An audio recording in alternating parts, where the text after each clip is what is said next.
Hello. How's it going, everybody? Welcome in. Who do we got here? The Secret Door. Richard. Randall. How's everybody doing?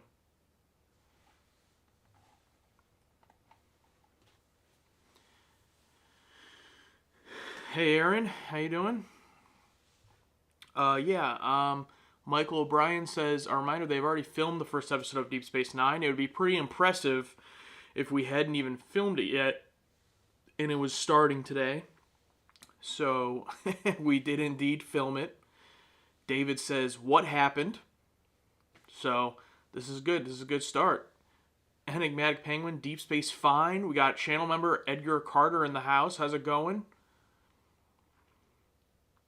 Basically, just real quick, to clarify, if the title's a little bit confusing for you, of this stream, Deep Space Nine, the full watch-along, uncut reaction that you sync up your own copy to, is being posted for all members at 4 p.m. Eastern. Right now it's right after 1:30 Eastern, so in 2.5 hours, over on Patreon. And so I thought it would just be a fun time. This is a big day for the channel. I know not everyone here is over on Patreon, obviously, but this is the first time that our Deep Space Nine reaction of any kind will be posted. Target demographic tier patrons and the Bridge Crew patrons, which are the higher tiers, they did get early access to it yesterday. They get 1 day early access to all the reactions over there. But for everyone else, for the audience members, our main tier on Patreon, that goes up at 4 p.m. So that will kind of be the premiere, I guess you could say, of Deep Space Nine on the channel, at least over on Patreon, before it comes here in a few weeks. So I figured it'd be a fun time to just go live right before that happens. And as for here on YouTube, if you don't want to wait, you can obviously go over there and then sign up and watch the full thing along with us. But if you are waiting for the edited reactions, those will be coming in just a few weeks, because if you missed the news, we are now doing 3 episodes of Star Trek per week, both on Patreon and here on the YouTube channel. And we've already had 2 this week, starting out with TNG Season 6. And today, after this stream, Episode 3 of TNG Season 6, Man of the People, will go up. And after Episode 11 is when Deep Space Nine starts. So I had seen a few comments of people already asking for Deep Space Nine. We are watching all of Star Trek in release order, so it's going to be after Episode 11. Well, it's a 2-parter, Episode 10 and 11. Chain of Command will be the last TNG episode before Deep Space Nine starts. And that's both over on Patreon. We're already there for the full uncuts, but for YouTube here as well. It would be just a couple of weeks. All right, let's see what everybody else is saying here in the chat. Ty says, stoked to see what you think about the first episode. Appreciate that. Shard said, watched it yesterday. Good reaction. Well, thank you very much. And I'm not going to get too much into discussing in depth what we thought about the episode or any of the episodes we've watched so far that haven't come out, because I don't want to spoil anybody that's either here on YouTube or even if they're over on Patreon. You know, that premiere hasn't come out yet. But I am open to answering just general questions if you guys want to ask about what I think of Deep Space Nine so far, or Season 6 of TNG. To give you guys an idea, the last episodes we watched were, for TNG, it was episode 14, which was the episode with Troy. I guess spoilers if you haven't seen it by chance, but the episode where Troy wakes up as a Romulan. And then the last episode of Deep Space Nine we watched was episode 7, which was Q-less, the first Q episode of Deep Space Nine. So those were the last 2 we watched. So no spoilers for anything that happens after that point, please, for either show. And if you're not sure at what point in the season the episode happens, it's probably best to just not say anything to prepare for spoilers for myself. And again, I'm not going to go into specifics on anything, but if you want to ask me very general questions about how I feel so far about either of those things, or just kind of like TNG as a whole this season, anything like that, I'm open to it. If it's your first time here, obviously Super Chats will be answered right away, but if you want to ask a question in the regular chat, make sure you start it with a Q shout out John Delancey, so that I know it's a question you want me to read out loud. I can't get to all of those, unfortunately, most of the time, but I'll try as many as I can. And then obviously Super Chats, I'll answer right away. But I'm very excited. I'm very excited for this to go up. Already over 100 comments on the reaction over on Patreon just from the early access. So a lot of enjoyment already and discussion about the episode of Deep Space Nine. It is the 2-part pilot. We watched it on the DVD set, so it's the 90-minute version. If you're on Paramount Plus somewhere that has it as the 2 separate episodes, that will not sync up accurately. You need to watch the 90-minute version with us. And then, yeah, so I'm excited for that in a couple hours. But, okay, I'm going to try to jump in here, see what you guys have to say. Enigmatic Penguin question, any chance you'll be enable purchase of single posts over on Patreon for higher tier content, i.e. like if I wanted to buy this single reaction from the target demographic tier? You know what? That's actually a great point, and I was actually making most of the reactions available for individual purchase beforehand, and I guess I did stop when I did the early access because I didn't know exactly how that would work, but there's actually no reason why I shouldn't do that. So if anyone's unaware, over on Patreon, there's a feature now where if you don't want to subscribe to somebody and you don't want to pay a monthly subscription, the creator, I think everyone has this feature at this point. I know we got it early, but I think everyone has it at this point. The creator has the option to sell individual posts, access to individual posts. So I've been making all of ours for individual sale, I think for either $5 or $10, I think, which, our first tier on Patreon right now, the price is $10 for the first month. So, it's up to you. If it's a $5 reaction, do you want to just sign up and try it out for a month and get everything for a month? But there are some people who don't want that, subscription, and they do prefer the individual posts. And all you need is a Patreon account yourself. You don't need to be subscribed to us or anything. So I'm going to go update that right now. And I guess if there is anybody that wants to get a head start on it that's not in that tier, this should help you be able to do that. Let me see. Looking through the options right now on the post.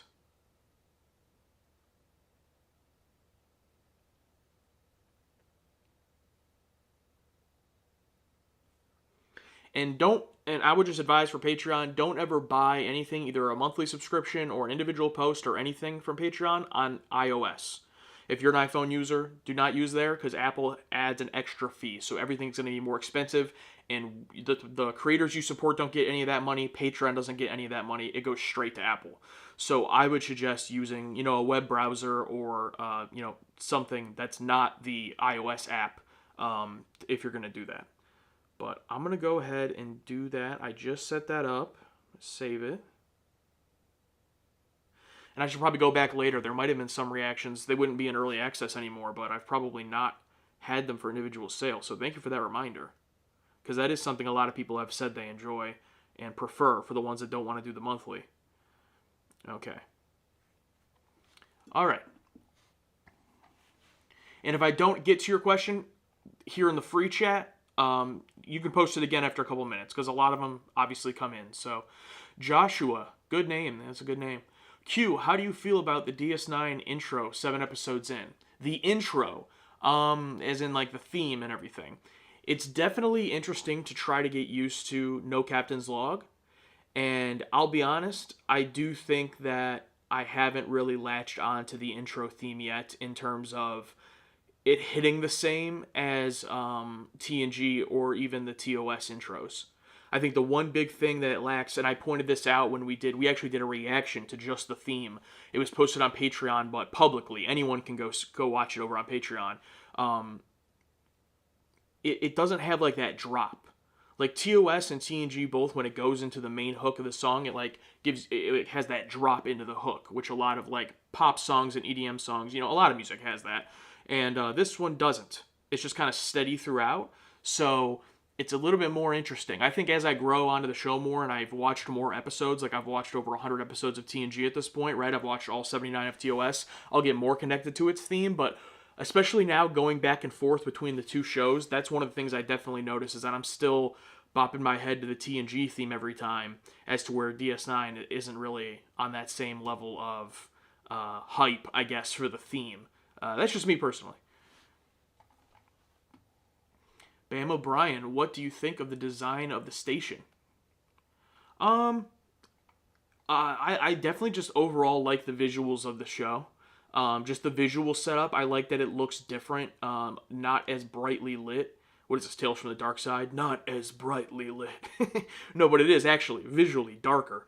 And looks just a bit more real. It gives me a little bit of a Firefly-esque feel to the look that I really appreciate. And then the whole spaceship basically being... or it's not a ship. It's not a ship. What if it's not a ship? It's not a ship. The space station being, kind of like a public... We compare it to like a turnpike rest stop, but in space. I find that very fascinating. I like that.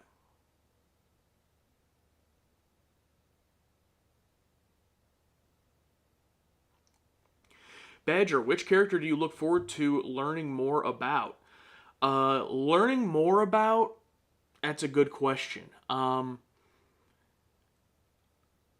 The reason it's difficult to say is because I don't know which of the characters has like I'd love to learn more about all of them, but I'm trying to guess which one would, would have the most interesting stuff to learn about. So like for example, Lieutenant Dax, obviously is a Trill character.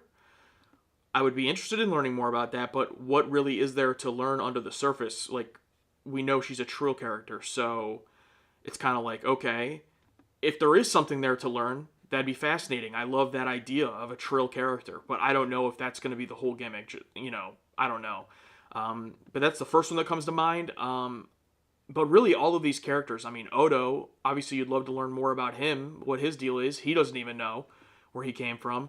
And then you have Major Kira, who I really like so far as a character. And does she kind of start off the show as just, hey, I'm Ensign Ro, but I'm not? Like, kinda. So I would like to get to learn more about her character specifically. But even in the first 7 episodes, she's already started to get fleshed out. So that's good.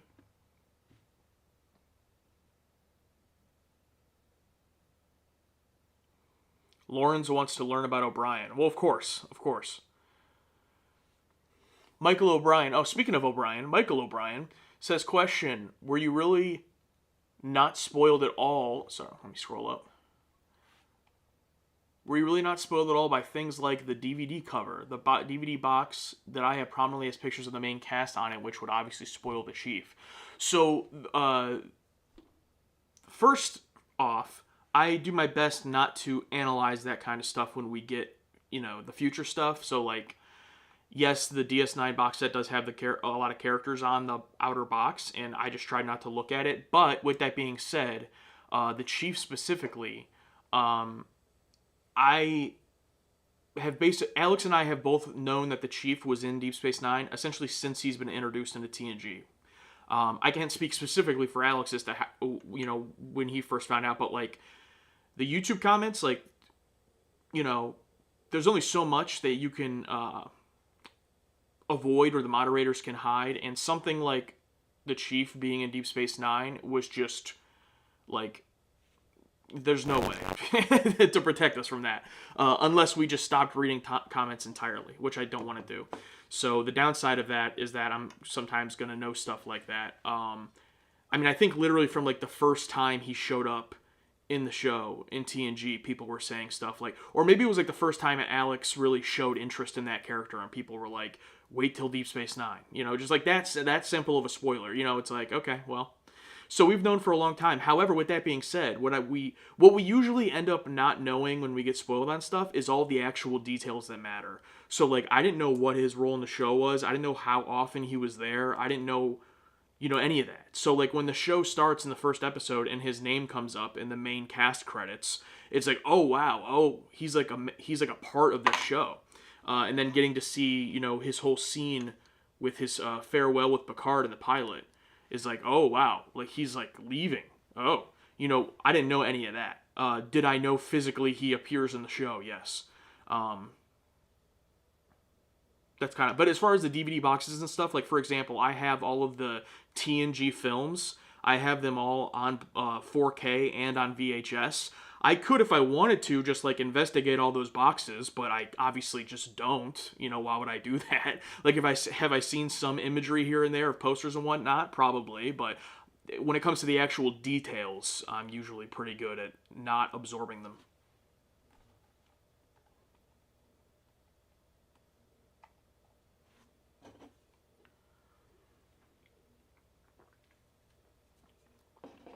Doombringer. That is a very interesting comment. The character of Kira was offered to Michelle Forbes with the plan of her being the same character. When Michelle turned it down, it was changed. Yeah, and I actually had read through the YouTube comments already that Michelle Forbes, that they wanted her on Deep Space Nine, and she said no. So when I met Major Kira in Deep Space Nine pilot, I kind of was like, oh, okay.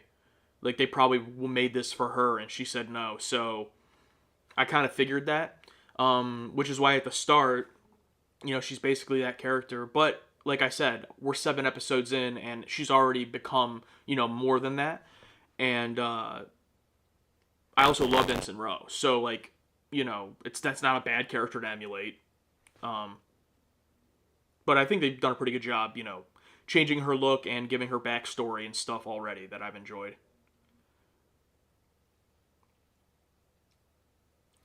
Comet of Doom. 2 different crews working together, Starfleet, Bajor. Thoughts? Yeah, I really enjoy it. I really like how, Alex and I both really enjoy how the crew isn't just a Starfleet spaceship crew. More of the people than not aren't even in Starfleet. So it's a very interesting dynamic. We're obviously just now getting into that. So we don't know a ton of it, but that's been very interesting to see. Mr. Unfamiliar Q, thoughts on what mysteries could be on the other side of the wormhole and how exploring there is different from exploring in TNG. Excuse me, who? Yeah, I think the wormhole is an interesting concept. I would say, in the first 7 episodes, there have been some episodes where the plots revolve around the wormhole and some where they don't. And I don't necessarily have a preference. It really depends on the individual story. Until we get more examples of what's going to come through the wormhole, it's hard to speculate. But I would just say that it's definitely an interesting concept.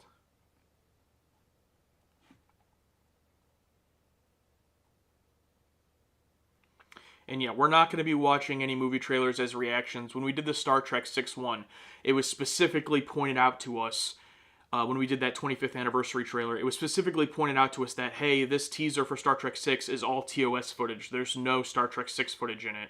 That was the reason we decided to watch that in anticipation, so we wouldn't do a reaction to any real movie trailers that have footage from the movie. Siddhartha, just in a general sense, do you think DS9 is off to a stronger start than Season 1 of TNG based on the episodes you've seen so far?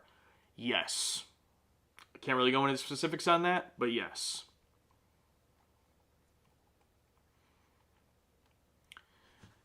Enigmatic Penguin, do you consider DS9 so far a fundamental shakeup in the franchise or just an expansion?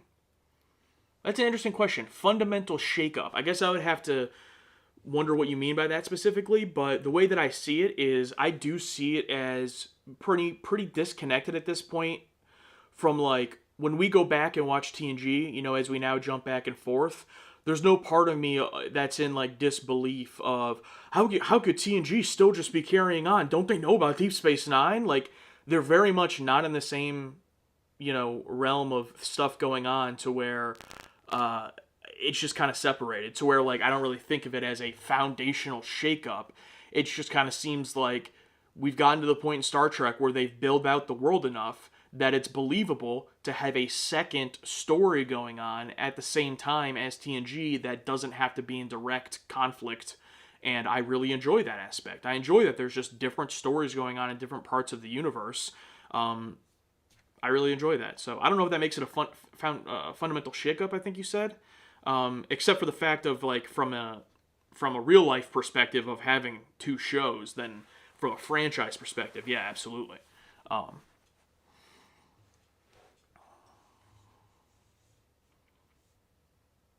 And I'm just seeing a few messages retracted. I don't know if that's people deleting their own messages or our moderators, but I mean, I'll just say again, just be careful.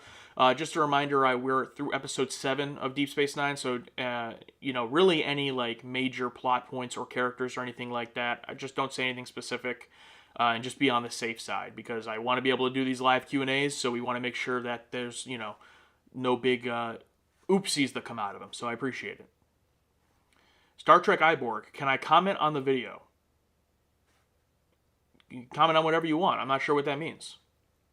Do you mean like, can you say stuff about our reaction? Is that what you mean? I mean, yeah, you can if you want. I don't know how much in depth I'll go into it, unless it's a general question. But if that's what you mean, I mean, I don't know. It's at your discretion, I guess. But it would be kind of rude, I guess, to just like completely spoil our reaction. But you can comment on it. Ramen Noodles, what do you think about the Runabout class RV shuttles? So someone already commented that on the reaction on the pilot because we didn't bring it up. And yeah, I mean, we're not ship guys, and we're 7 episodes in. We didn't know that they weren't just regular shuttlecraft. So, sorry. I mean, I was like, when they brought it up that we didn't say anything about it, I was like, what's that? And they were like, it's the shuttles. I was like, oh, okay.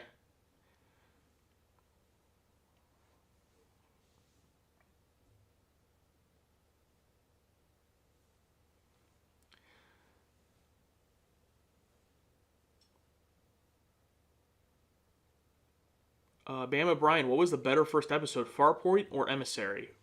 For me personally, Emissary. I think in both ways. I think, first of all, just as an episode on its own, I don't really like Farpoint that much. I do like Emissary as an episode on its own. I don't love it as much as some fans do in the patron takes and in the comments we've gotten. Some people think this is like one of the best pilots of all time or something. I mean, a lot of people said best Star Trek pilot, but there are even some people who were like best pilot of a TV show. I'm definitely not in that camp. I can't speak obviously to like best Star Trek pilot yet. I think it's a good episode and a good pilot. And then on the second part of it, it being a pilot and introducing you to all these characters, someone did correct me. It's technically not a pilot because they had their full season ordered, so it's technically a premiere. But regardless, for the sake of conversation, the point of a pilot typically is to get you introduced to the characters and invested and hooked into the story. I think Emissary does that. I do think Farpoint does it as well, but we were already committed to watching it, so I think if I was just a normal person watching it in regular life, maybe Farpoint wouldn't have hooked me in that much, unfortunately. But as someone who knows I'm about to watch this whole show, it did. Emissary, I think, would have hooked me even if I wasn't a Star Trek fan. Thomas Monk, thank you so much for the super chat. Appreciate it. Neither Josh nor Alex told me to say this, folks, but you should really join us on the platform that begins with the letter P that YouTube won't let me spell out. They won't let you spell it out? That's interesting. Thank you so much for the super chat, Tom. Appreciate it. And yeah, I just want to say, if you missed the news, we hit our big Patreon goal, and it was the perfect timing. We hit it to go up to 3 episodes a week right as DS9 was starting. I mean, do you talk about perfect timing? And what really pushed us over the edge was posting that pre-series discussion video, and that got a lot of people joining, and that's still continuing to this day. We're having basically our best month ever over on the Patreon, so I really appreciate that, and I hope everyone enjoys that journey. This new chapter of the journey, whether it's watching in full with us on Patreon, getting the YouTube videos early on Patreon, or watching the YouTube videos here on YouTube. Either way, I'm excited for it. Richard Vernadu. Since the basic premise, both TOS and TNG is moving around in a ship each week and visiting a different planet, is it somewhat off-putting that DS9 is a space station that just sits there? No, and I thought it was interesting when I was reading some people that, didn't watch it back in the day when it premiered because of that. There have been people that I've seen say, oh, I mean, it was, the whole thing is that it's in a ship, so, like, this was a space station. I didn't find that interesting. I didn't watch. Very, very odd to me. I guess maybe for people who are really, really into the space stuff and space exploration, I get it. But to me, this is... I don't know if it's too early to have this hot of a take. I'm 7 episodes in, but like, of the 3 shows so far, Deep Space Nine feels like it's leaning the most into science fiction, which is like how many characters are aliens, how many characters in the background are aliens, how many alien-centered stories we've already gotten in the first 7 episodes. Like, even though they're on a space station and they don't really go anywhere thus far, outside of the wormhole and the shuttlecrafts, they have a lot of interesting sci-fi type stories. And lately in TNG, I mean, TOS is its own thing, but lately in TNG, it's felt very much not that science fiction, based. And the episodes that are, we've really enjoyed when they do it. But, I think that's the biggest difference I've noticed is, like, I feel like I'm watching a science fiction show when I watch Deep Space Nine, like, in a good way. In this type of science fiction that I like, not Cold War battles in space, but actual, like, science fiction concept and ideas and morality and philosophy. And I really enjoy all that. I don't think you have to be in a ship that's traveling through space, to do that. So, but even taking away what I actually think of the episodes, just the very first impression of it being a station instead of a ship, it's different. I like it. And that's all I wanted from the show. Is like, I just want it to be different. So, like, the fact that the whole setting is different is right up the alley of what I wanted.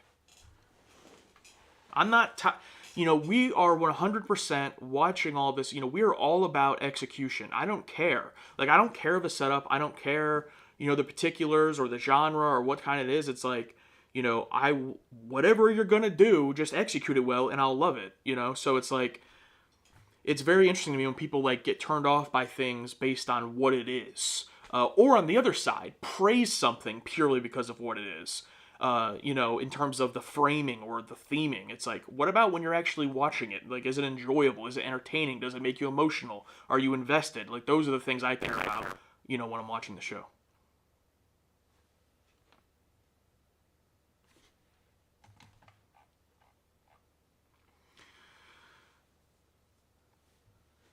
Doombringer. Quick reaction question. Of the first 7 DS9 episodes, do you have a favorite episode or singular moment? No need to elaborate if it's in your reaction, but just curious overall. Through the first 7 episodes, do have a pretty clear favorite, and I do have a pretty clear favorite moment, or I guess I'll say favorite scene, and those are in 2 different episodes of the first 7. The one that's my favorite episode I like overall, I think, is a great episode, and the one has an episode that's pretty good, but I really love one scene. I'm not going to spoil what either of those are, but yes. Ty Saban has watched all of Star Trek right up to Strange New World. That's awesome. Congratulations. Joshua, oh, it's in all caps. Do you like DS9 more than Battlestar Galactica at this point? Yeah, 100%, yes. And again, just to be clear, I didn't hate Battlestar Galactica, but it just didn't really hook me in that much in that first season. And then even later on in the season, the episodes themselves were really great. And it sucks for YouTube. That was part of the reason I considered, finally editing and releasing the rest of the ones. Because if you go on Patreon and you watch our reactions to the last, whatever it was, 5 or so episodes, we liked them. We liked all those episodes. It just did not hook us in to want to watch more, unfortunately. And it didn't perform well on YouTube, and the audience was pretty toxic. So, it is what those were all factors, too.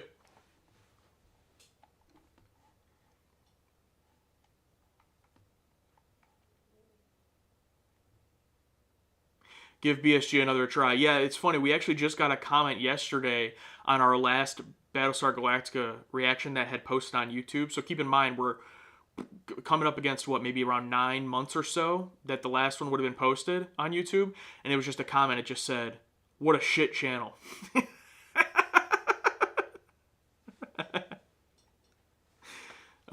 So that's pretty funny. Oh, and the last one that posted to YouTube was actually, like, up to that point our favorite episode. But even though it was the one that everyone didn't really like, or a lot of people didn't really like, it was the one with Ty's wife being introduced. We really liked that one. It was directed by Edward James Olmos, and, like, we loved that one when we watched it. And ironically, it just became the last YouTube upload. But so that's why I found it funny specifically on that episode for that comment. Just like, oh well, if it was like on one of the ones we had shit on, I would have been like more understanding.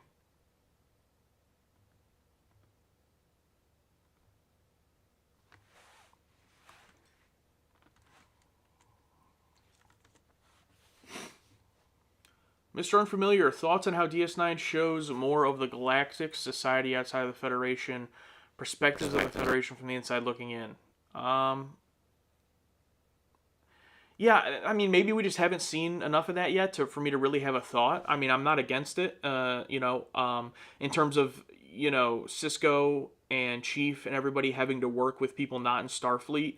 And there definitely have been some early episodes of people making comments about Starfleet or comments about the Federation in a not positive light, like especially some Bajoran characters. It's interesting. I would love to dive into it more, though, as we progress through the show.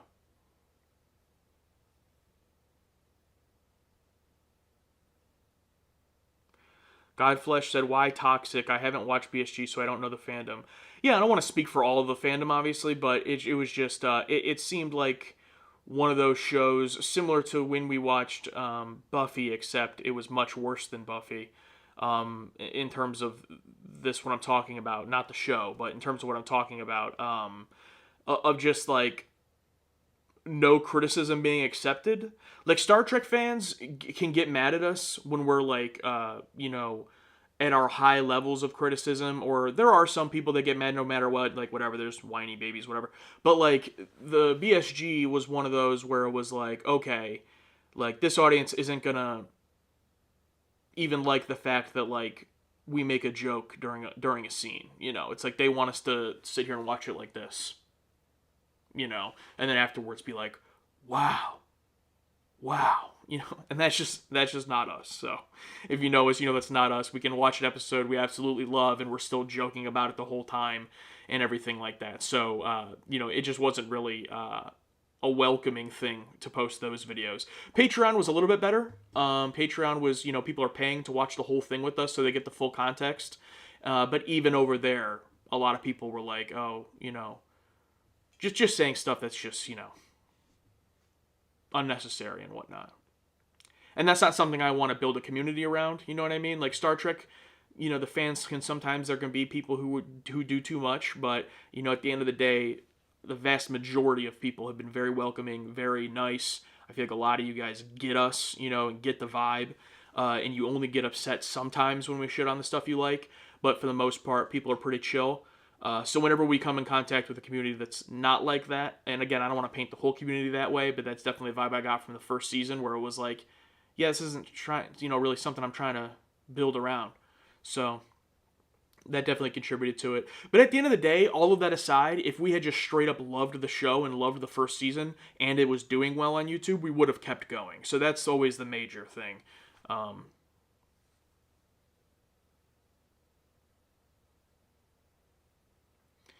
Drew Blood says, your jokes and the dumb stuff you and Alex get up to when watching is why I enjoy you both so much. Thank you. I appreciate that. I mean, yeah, that's what, at the end of the day, if every reactor was the same, then there could just be one reactor. What would be the point of a bunch of other ones? Like, that's kind of the point, is that different people are different, right? So, I'm sure, I haven't really looked into it, but I'm sure there are Battlestar Galactica reactors who, are more in line with what people are looking for, and that's great.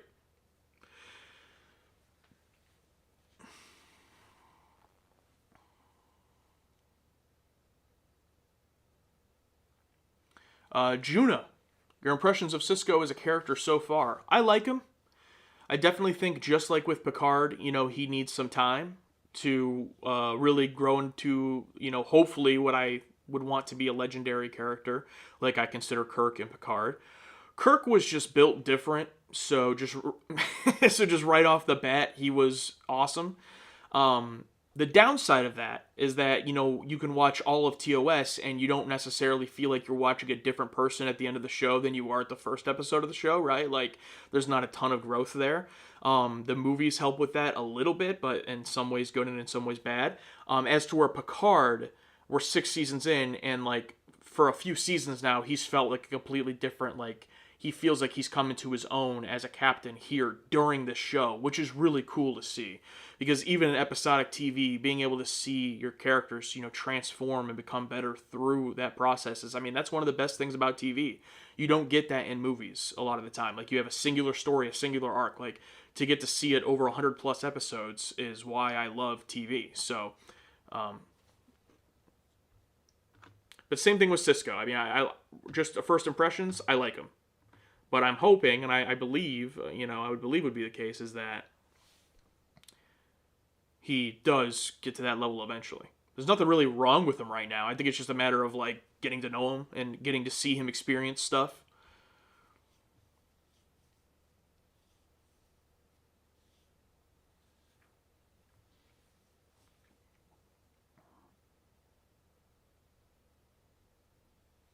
And just a reminder, if you want me to read your question out loud, you can either super chat or put a Q at the beginning of your question. So I know it's a question.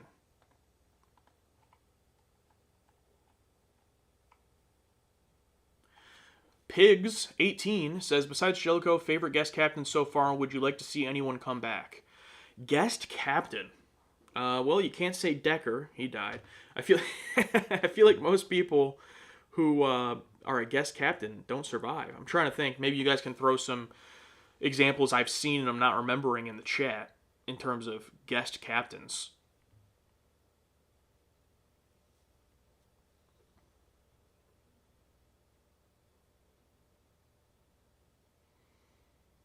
Garrett from yesterday's Enterprise?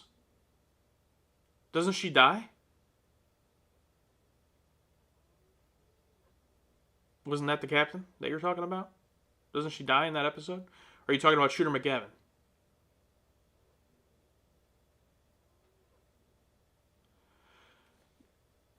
Oh, Kelsey Grammer is the best guest captain? Yeah, after showing up for 5 seconds?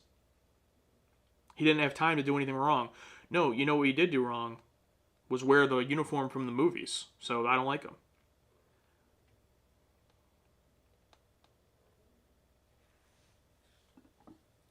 Tom says QQ. Nice. Josh, thoughts on the uniforms compared to the others in the franchise? They're, right now, dude, the DS9 uniforms I'm guessing you're talking about right now, they're competing with the OG TOS uniforms as my favorite. And the more I watch Deep Space Nine and the more I get away from TOS and those memories kind of fade, it'll probably end up becoming my solidified favorite. But the TOS OG costumes I just think are so great. The color, just like the tones, and I get what TNG was trying to do with the muted colors and everything, but I think DS9, these uniforms are great.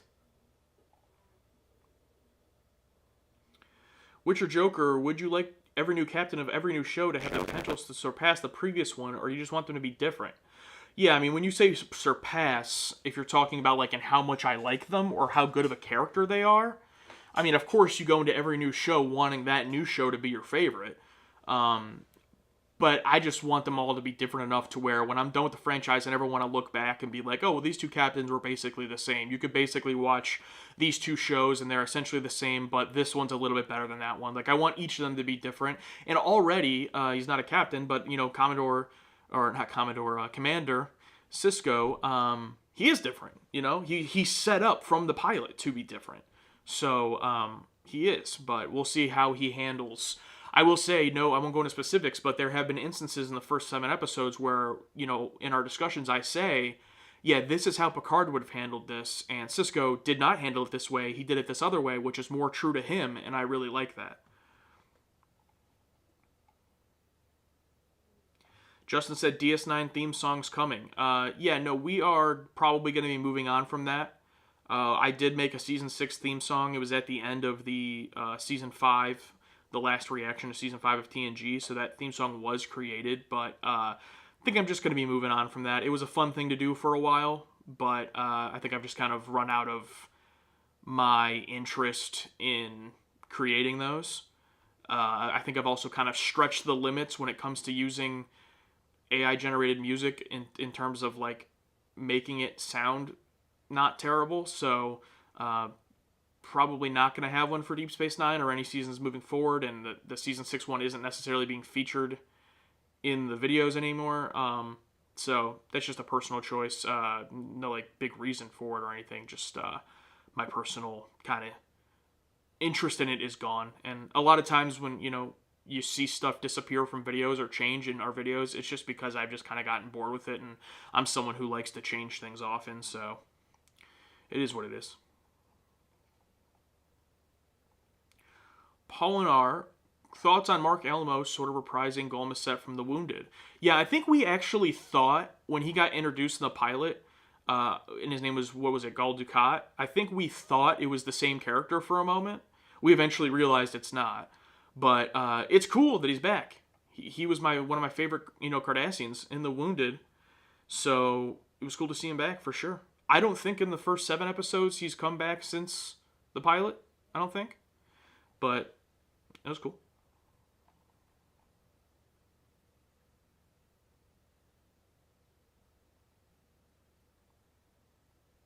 Geo says movie uniform equals best uniform. Well, if you're talking about the motion picture, I might agree with you. The rest of the movies, nah. Tomas Leone, how often, if ever, do you watch other Trek reactors? Even ever plan on a collab with anyone? I talked about collabs last time I streamed. But basically, I'll just sum up my answer quickly. I'm not a fan of virtual collaborations, so if Alex and I ever get to the point of collaborating with any YouTubers, it would have to be something where we can work out getting together in person. That's probably the type of collab I would want to do. And I haven't... I'm in a...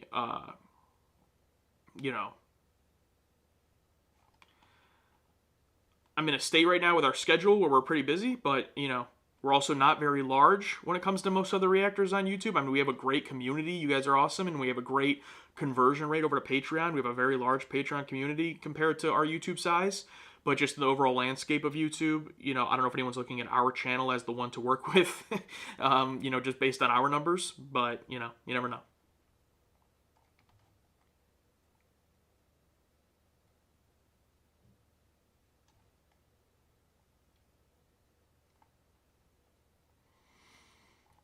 Nick Cage, good name.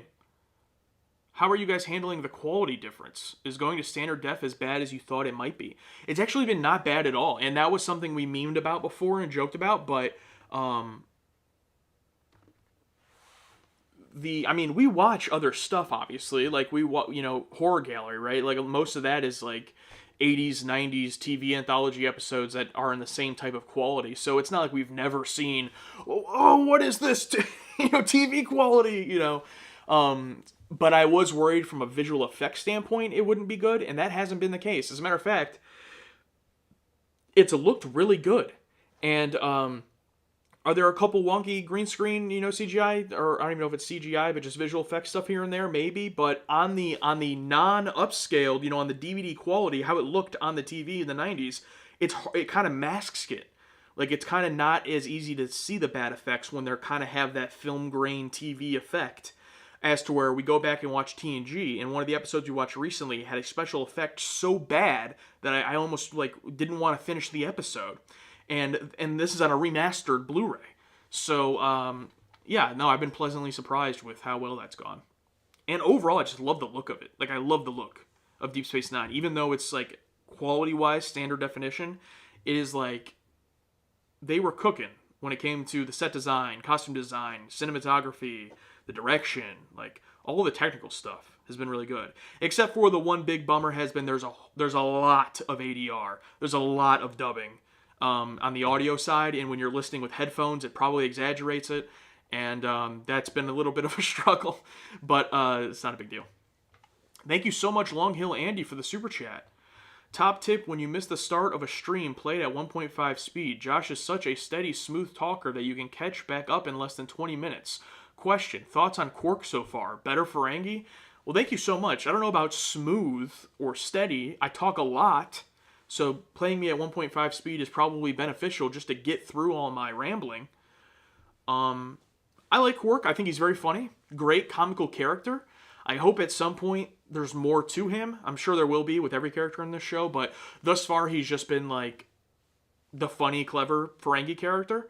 I am glad that he's not atrocious like a lot of Ferengi in TNG. He's on the good side. There have been good Ferengi in TNG as well.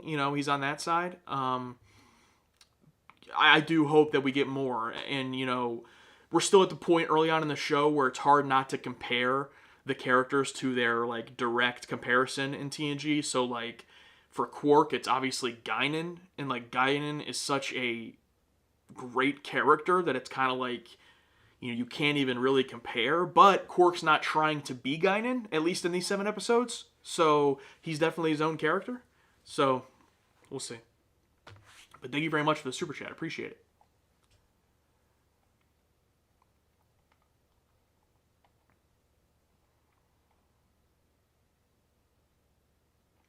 Well, I like this one from Harry. If your channel collapsed, would you continue your Star Trek journey?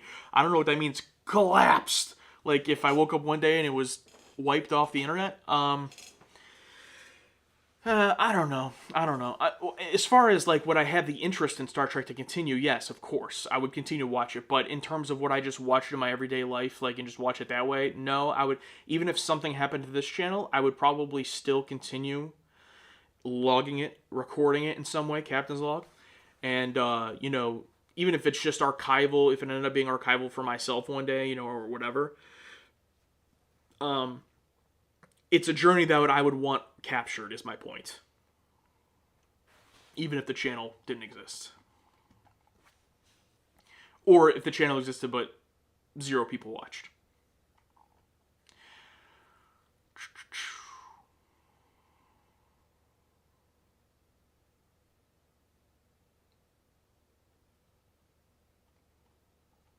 Just trying to get through your guys' trying to catch up here. Pedro, hey, how's it going? David, how do you rate the DS9 bridge? Is it called the bridge? I don't know if it's actually called a bridge. I struggle with that a lot in these early episodes because we just happened to watch, 7 of them before any of them got posted. And so no one could tell me. And I think it's just called the Ops Center or something like that, or just Ops. I don't think it's the best, to be honest with you. Like, I still think the TOS bridge is the best one, and then the TNG bridge is good. So it's not my favorite part of the show.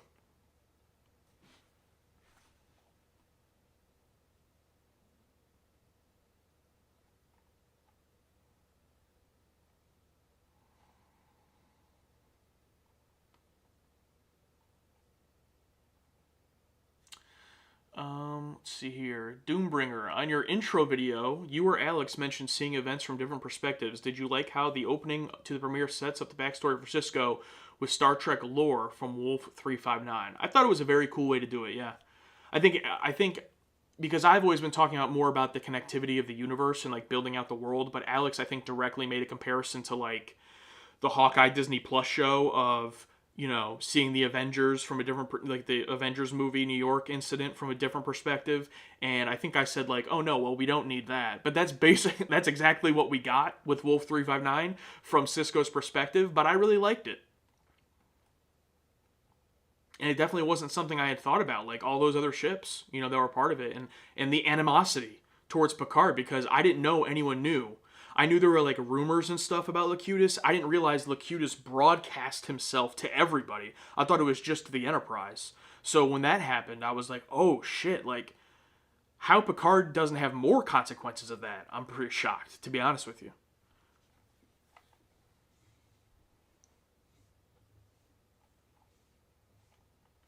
Long Hill Andy, another super chat. Thank you so much. Armin Shimmerman is known for saying he wanted to use Deep Space Nine to repair the Ferengi reputation based off his original performance on TNG. Yeah, I think also Shane asked a question about if I knew that Armin Shimmerman had been the original Ferengi. I did, because of YouTube comments, because when he first showed up in TNG, people said, oh, wait until he shows back up in Deep Space Nine as a much better Ferengi. So thank you for those spoilers. So I did know that Armin Shimmerman is pretty well known for being a Ferengi. And yeah, hopefully that's the case in terms of the repairing them.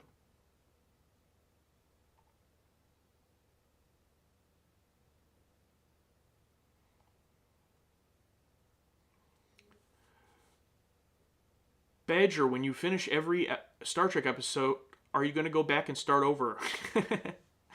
Yeah, maybe. I think Alex and I are already itching to rewatch TOS again because we didn't watch it together in person. We watched it virtually. So, I mean, that one's a little bit different because of that, but we're already kind of itching to do that. In terms of like a full rewatch, I just don't know if there would be enough of an audience for that, 7 years or whatever from now, but we'll see.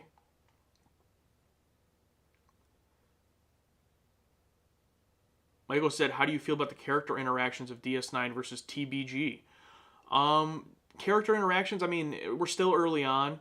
The TNG is so built out now that, like, in TNG, you can basically have any two characters at this point have a scene together, and if the writing's good, the scene's going to be incredible because the characters all know each other, the actors all know each other, and like as long as they have good writing, it's going to be awesome.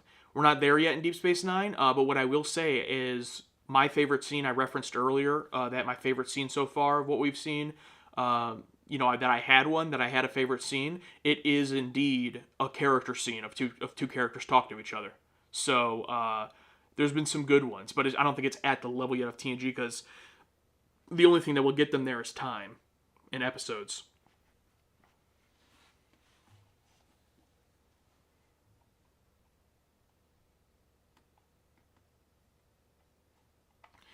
Godflesh, what do you think about Starfleet having civilians on ships, especially during battles?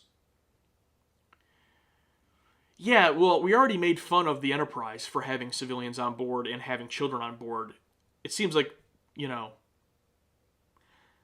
just not a good idea. and then, now they're at a space station, so it's like there's a little bit of slack because it's like, okay, it's a space station, so there's going to be civilians there. But yeah, not a great idea.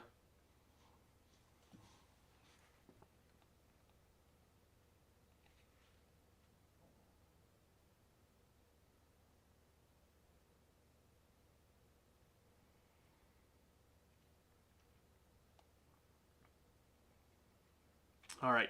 And I just wanted to call out, I mentioned the Patreon up top.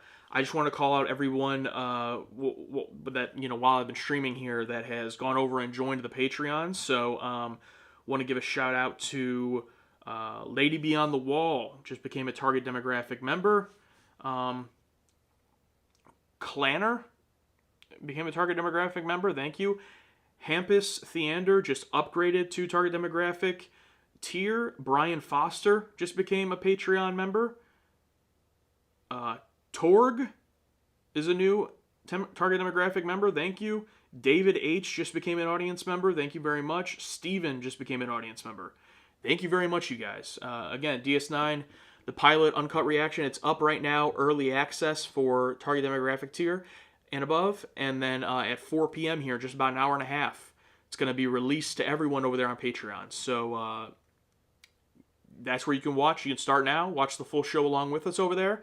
In terms of the YouTube edit, I'm hoping to actually get the pilot YouTube edit done early so that I can get it released to Patreon, hopefully this weekend, even though we haven't, caught all the way up on TNG yet through Chain of Command. We still have, I think, from episode 7 to 11 to go.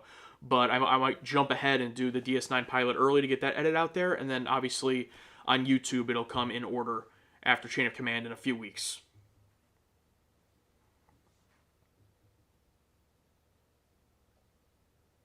Straximus, when reacting, do you ever pause the show? Or do you manage to slip your comments to each other in between the show's spoken lines? Yeah, I think one of the reasons people do get frustrated with us is because we never pause the show. So if you watch the full uncuts with us, you know that, no, we never pause the show. And, if it's something where I was reacting to something by myself, it might be a little bit easier to pause the show if I want to talk about something in depth.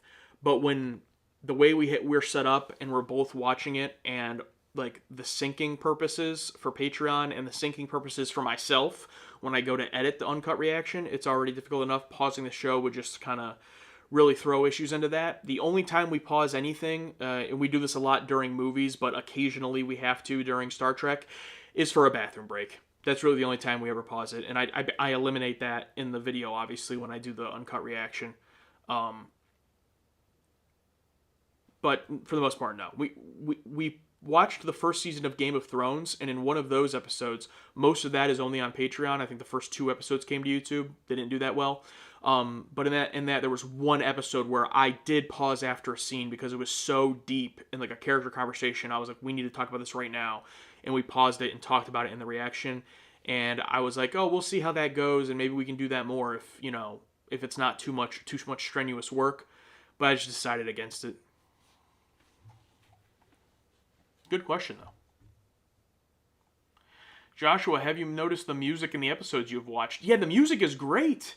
And it's so, it becomes so much more obvious when the music in TNG has completely disappeared. Like, annoyingly. Which, I mean, everyone warned us about anyway. But it's like, I thought it would be all the Star Trek. Like, oh, they got rid of the score, you know, the TOS-esque score in TNG, so it probably won't be in DS9. No, it's there. And it's excellent. And it helps out a ton of scenes. So it just makes me even more frustrated about TNG just being completely silent most of the time, unless you're doing a scene transition.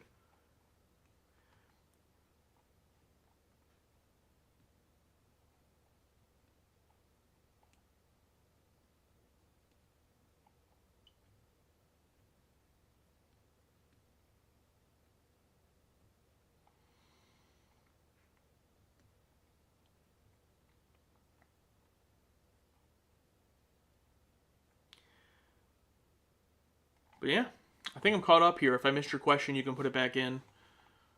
I'll check and make sure I didn't miss any super chats. No, did not. Okay, so we're all good there. How is it you avoid spoilers in video comments or Patreon comments? It's very difficult. Our YouTube comments have very heavy filters when it comes to keywords. If you put in your comment, end, later, future, like anything like that, like there's a lot of keywords that will be blocked. And I don't see those, and then those go to be held for review, and then eventually are either approved or not approved by other people, not me. If you put a link in your comment, it's most likely going to get immediately deleted, but some of them do get approved, get held for review and approved. As for Patreon, though, there's really nothing I can do, unfortunately, because I read our Patreon comments. The only time that I can be saved by those is if people self-report. If someone comments a spoiler and someone else says, hey, you should probably delete that, and that person actually does delete it, they agree it's a spoiler and delete it. But there have been times where I have been spoiled on by Patreon comments, and it sucks. But, you know, there's not much I can do about it. Again, I think I said this earlier in the stream, like, the only thing I could do would be to disconnect entirely from the community, and I don't want to do that. Like, that's kind of the whole point of what I've tried to do here is make a community, so I'm not just going to not read anything from you guys. And most of the time, I would say it's pretty unintentional. Like, most of the time, people are just excited or they don't realize that, you know, we don't want to know something. But there are the occasional, like, I always love when someone just, like, would come in and be like, yeah, this character shows up again at this time. Like, what? Why would you say that? My guess is that they just think... No, they can't even be that they think we're not going to see it, because why would they say that to anybody else? Those are the comments I find hilarious.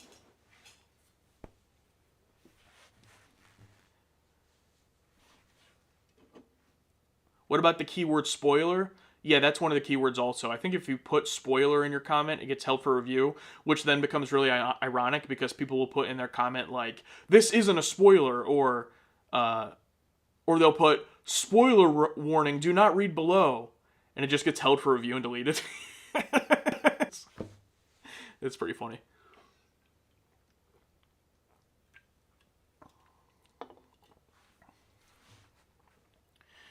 Harry says, I think Alex has been to a Trek convention. Have you? So Alex has not been to a dedicated Star Trek convention. He wrestles at a number of Comic Cons or cons that do at times include Star Trek actors and things like that. But he's never gone to a Star Trek convention. That would be pretty dangerous. I have also been to cons and things like that. I don't think since starting Star Trek. It's been a number of years since I went to anything like that, but I would not go at this point to a Star Trek convention. Maybe in like 4 or 5 years. I think I said once, I might have said somewhere that like once we finish the TNG movies, I would feel comfortable with like when we're into Voyager and Enterprise and stuff. But my mind might change even at that point. I don't know. Ty says, how far are you going to go on this Star Trek journey? The whole thing, brother. The whole thing. Badger says, come to Vegas. Bro, I've been meaning to come to Vegas, man. I love Vegas. Haven't been there, though, since pre-pandemic. But I love Vegas. I gotta come back. I will let you know if I ever do.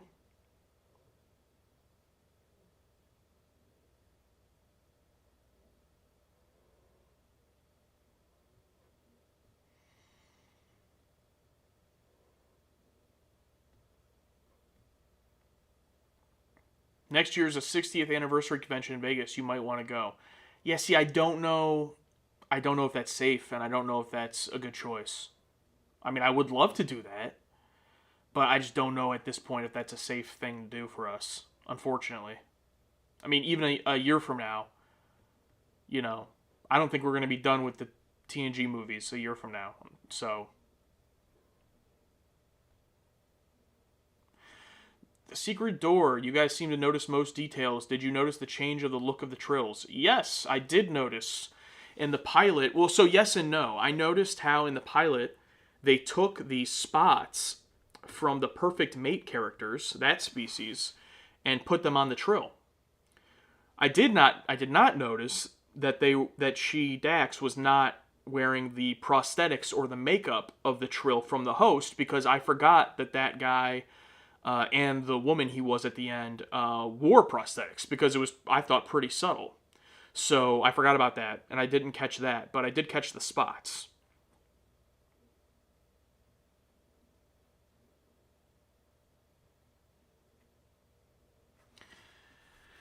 Paxillus Involtus. Any chance you can skip the opening credits in episode 1 of DS9? Can't tell you why. Well, we've watched...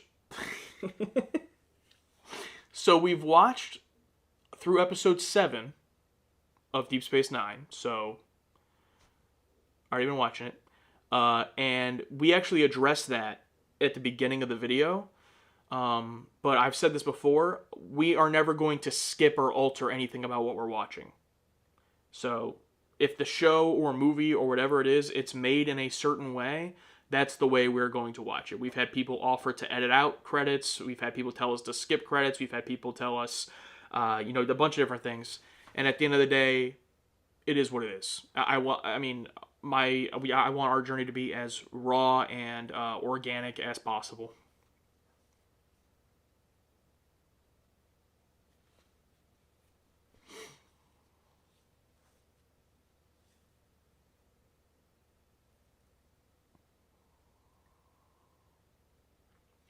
Happy Man says opinions on Jake and Nog. Well, I think Nog is a hilarious name.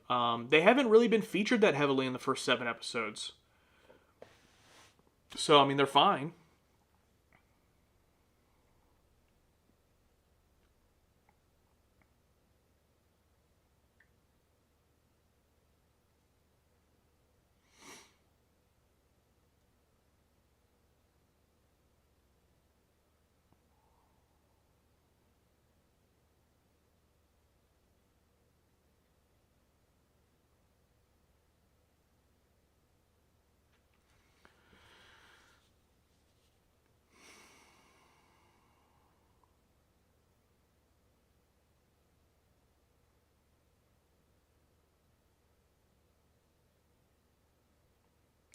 When will DS9 be uploaded to YouTube? Let's take a look at the calendar. Let's see. So we're doing 3 a week now. So right after this stream ends, shortly after the stream ends, Man of the People will go up later today, the TNG Season 6, Episode 3. So that means next week we'll have Monday, Episode 4, Wednesday, Episode 5, and Thursday, May 1st, would be Episode 6. It's going to be May already. Isn't that crazy? And then the following week we have May 5th would be Episode 7. The 7th would be Episode 8. And then Thursday the 8th would be Episode 9. So this is where it gets a little bit dicey, because we have a 2-parter before DS9, and then the pilot's also a 2-parter. So it's tough to kind of split to get 3 episodes a week out of that, right? 2-2-partish. So we'll probably do Chain of Command on the 12th. And then instead of doing a Monday, Wednesday, Thursday, what we'll probably do is that week we'll do Chain of Command on the 12th, and then Deep Space Nine Emissary on the 16th. The Friday is probably what we'll do, and then we'll probably have like an unrelated video on the 14th, like just a non-Star Trek video on Wednesday the 14th. So we would do Monday, Wednesday, Friday that week. But then we would follow it up with the 19th, DS9 Episode 3, Wednesday the 21st, DS9 Episode 4, and Thursday the 22nd, DS9 Episode 5, because the first 5 episodes of DS9 are in between Chain of Command and the next TNG episode. And then on Memorial Day, the 26th, then we would be going back to TNG for episode 12. And then it alternates back and forth for a while, at least where we're at. I thought originally that it did like 2 and 1 for a while, but after those first 5 episodes, it's gone back and forth for the most part. So once that starts at the end of May, going into June, you'll be seeing either 2 TNG and 1 DS9 per week, or the opposite, just based on where we are. And that should go for, I don't know, my guess would be through July, maybe? I don't know how, through July or so, basically the bulk of the summer. And then the summer will probably end with our season recap stuff, and then, jumping into the next seasons, so.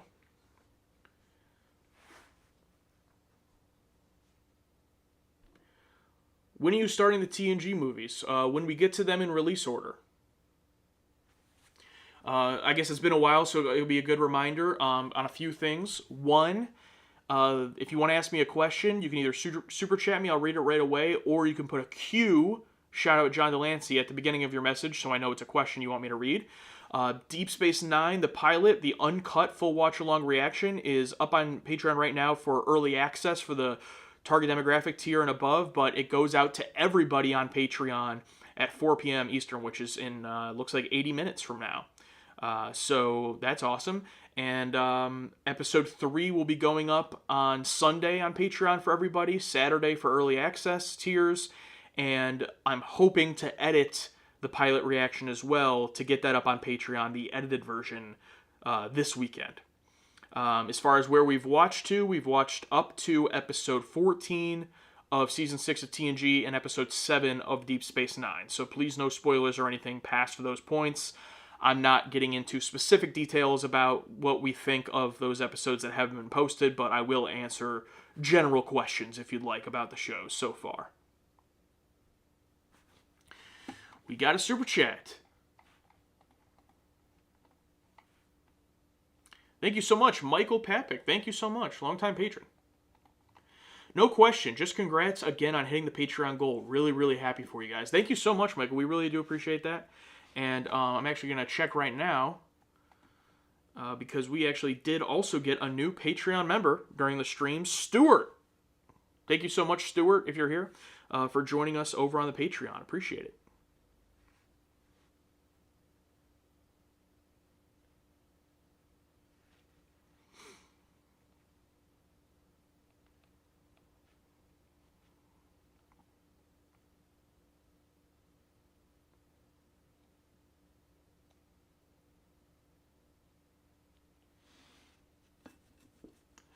Pixels at Dawn. Josh, I am constantly impressed by your ability to just remember things, like episode titles all the way back to TOS. Do you go back and study, or is it just something you can do? My memory is awful. Yeah, so I'm just, to put it in perspective, so I do everything on the back end, basically, for the channel. So when we watch an episode, when the title comes up on screen, like, that is far from the only time I'm seeing the title of the episode, right? Like, I see it when we watch it. Then when I edit the reaction, I see it. When I post the reaction on Patreon, I put in the title. When I post the YouTube video, I put in the title. So it just kind of becomes ingrained in my memory. With that being said, like with anything else, the further out I get, I have forgotten a lot of TOS titles, episode titles. I could probably pull most of them from my brain. In addition to that, I also do have a running list of ranking every single Star Trek episode. And within their season, we do our top episodes, but I rank those whole seasons. Then I rank it by series, and then I have a full overall ranking. So I am, looking at the titles, even if it's just scrolling through them pretty consistently. My plan is to then one day when we finish have a full, complete ranking of every single one. But obviously that's going to take a lot of going back and rewatching and all that down the line. But that would be eventually a big project I would hope to do.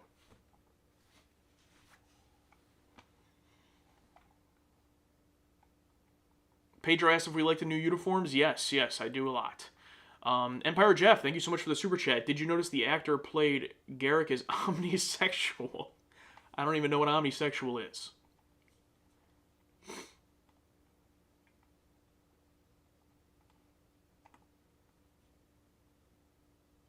Paul, I'm not sure you mean this is the AMA. The video is going out on Patreon at 4. Paul, you probably, I think, already had access to it because of the tier you're in. I think you had the early access, but this is the AMA, leading up to Deep Space Nine being posted at 4 on Patreon. AMA is an Ask Me Anything. So ask me anything.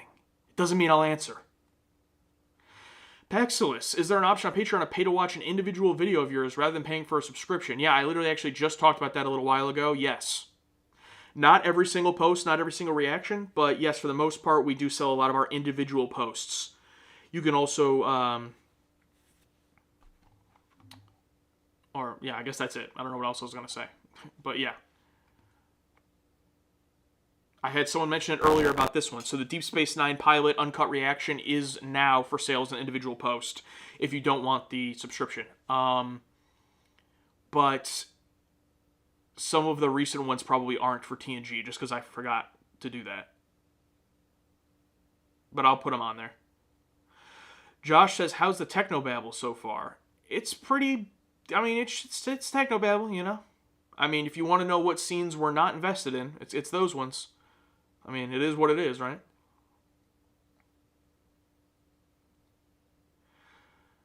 Darkstorm says, anything? GOG preference live or replicated? Oh, gotta be live, man. It's gotta be live. Come on now.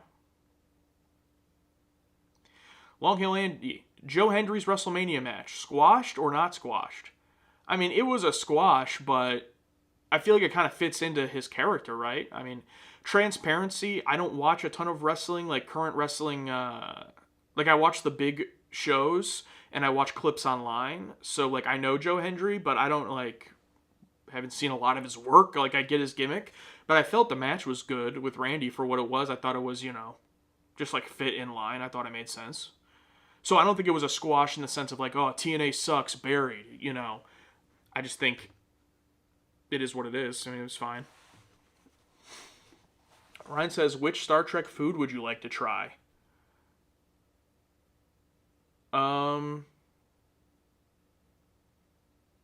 The colored cubes from TOS, and how about the blue ice cream that got splattered all over Wesley's face in that one episode? Why was it blue?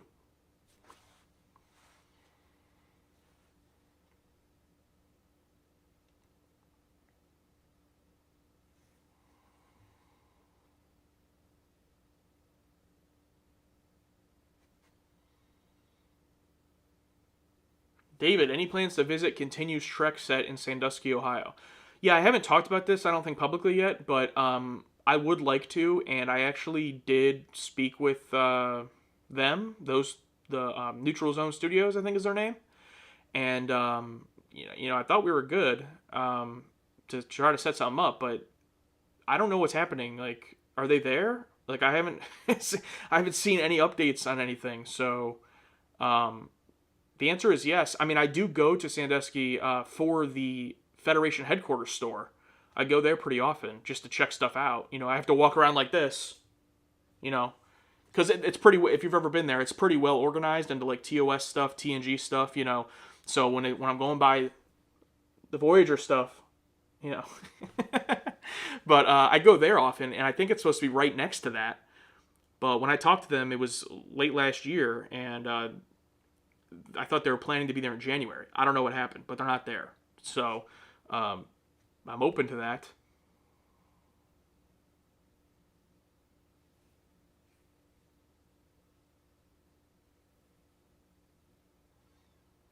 The food cubes from TOS are apples dipped in colored coatings. Well, I love apples, and I love coated apples, or caramel apples, or candy apples, or anything. I would eat it.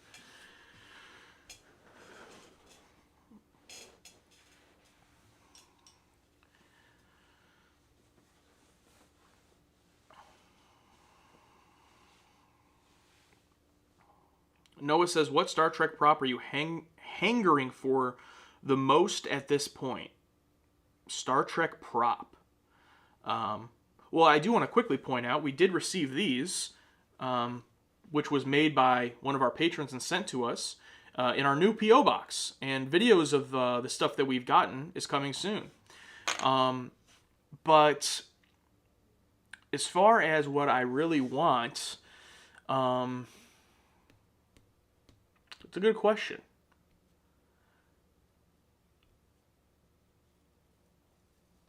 We have like phasers and tricorders and stuff like that, but they're either like the keychain ones or like the phaser I have is a TV remote. It would be really cool to just get like a legitimate model phaser, tricorder, communicator, stuff like that. That'd be pretty cool.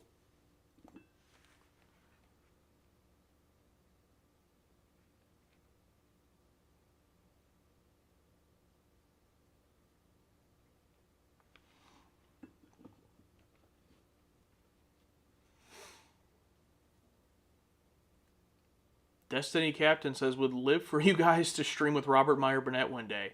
Yeah, I'm a big Robert Meyer Burnett fan. I unfortunately can't watch a lot of his stuff when it comes to Star Trek, like obviously because of spoilers.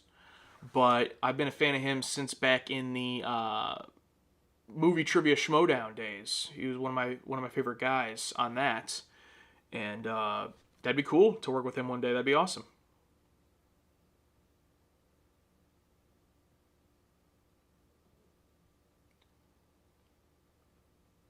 There's an excellent tricorder model recently released. Oh, cool. Casual Trekker. Oh, I love that name. Casual Trekker. Have you guys ever done a live watch along of any of the episodes, or is it better recorded and just posted? So we have done 2 live watch alongs, I believe, of Star Trek. And both of them, there was a reason that we were doing them that, like, I didn't think it would sacrifice the reaction that much. The first one was Requiem for Methuselah. I think I said that right. Because when we watched it originally, Alex had a technical issue, and we were doing virtual back then, and his side of the reaction got lost, got deleted. So we cannot post the initial reaction, unfortunately. So we rewatched it live, and I figured, well, we're rewatching it, so we can do it live. And then for TNG, we watched Shades of Grey live, because I figured, first of all, everyone is just like saying this is the worst episode of all time, so I don't think anyone's going to be mad at us if we're not fully dialed in. And I thought both of those rewatches went pretty well from just like a technical standpoint and everything, but I just don't. We did a few other live movie watch-alongs, and like people had a lot of problems with syncing and stuff, and I do have a better setup now, so maybe I'd be willing to try it again, but with specifically a Star Trek episode, I just don't want to sacrifice, being able to be bought in and everything by doing it live with a chat and everything like that. Axiom Fallacy, thank you for the super chat. Red Letter Media shout out. Okay. Yeah, cool guys.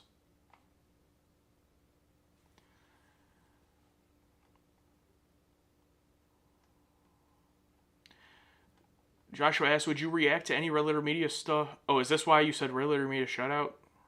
Would you react to any Red Letter Media Star Trek stuff after you finish your journey? They have trivia episodes and discussions. I don't know if we would react to it for content, but I definitely look forward to watching it, since I basically can't watch like a majority of their channel right now. For anyone that doesn't know, we started watching Star Trek because of Alex watching Red Letter Media's TNG content and being like, oh, this looks cool, we should watch TNG, and then I was like, well, we should just start from the beginning and watch TOS, and that's how we started our journey. So that's why Alex knows a lot of stuff about TNG, but I can't watch any of that, obviously, right now, so I do look forward to watching those videos. They seem funny. Don't know about for content, though, but... Siddhartha, what DS9 character has had the most development through the first 7 episodes, in your opinion? And have there been any standout side characters too at this point? It's funny, most development in 7 episodes. Yeah, it's tough. I don't know if there's any that have stood out of like, wow, this character has really developed in 7 episodes. I don't want to spoil who my favorite character is so far, but I'll just say, in general, I like basically all of the characters. And even the ones that aren't my favorite, I don't have any that I dislike. There's just ones that haven't gotten as much material and stuff. But unfortunately, I really can't think of one where I'm like, wow, that character's had a lot of development in 7 episodes, but, you know, it's 7 episodes. Jo- Johannes, did both of you really not know that Deep Space Nine is a space station? At least had a hunch.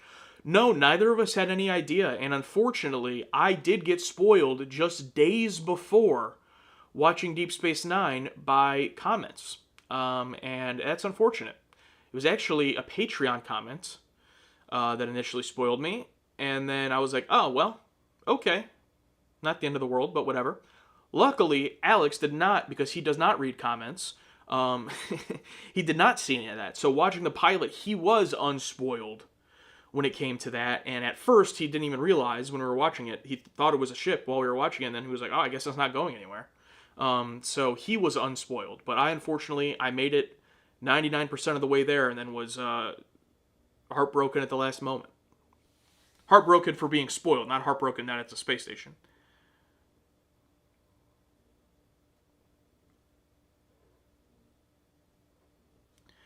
Musek Cassette, what are your thoughts about Odo? I like him. He's obviously essentially just like the Data or the Spock in terms of like the odd one out. You know, the only one of his species. No one knows where he came from, including himself.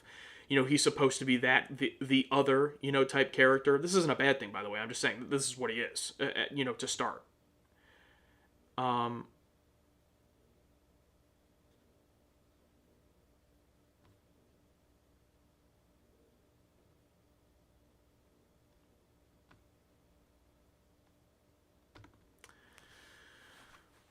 I'm excited to see more from him. He's had some really good character scenes so far in 7 episodes, but I'm excited to see how he develops.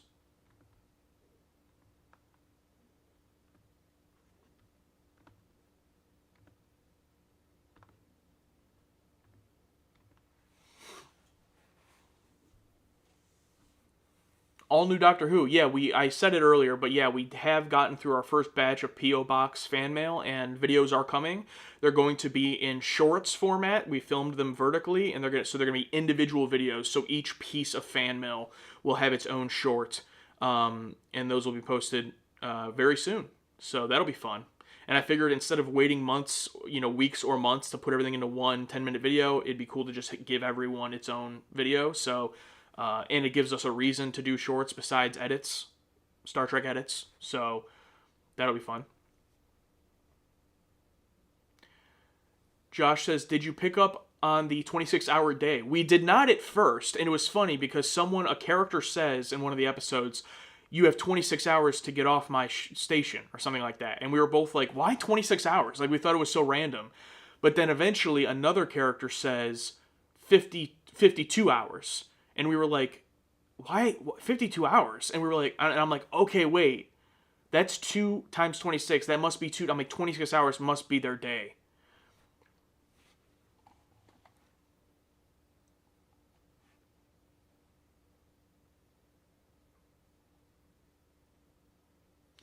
Ty Saban, who is the best race in the Star Trek that you have watched?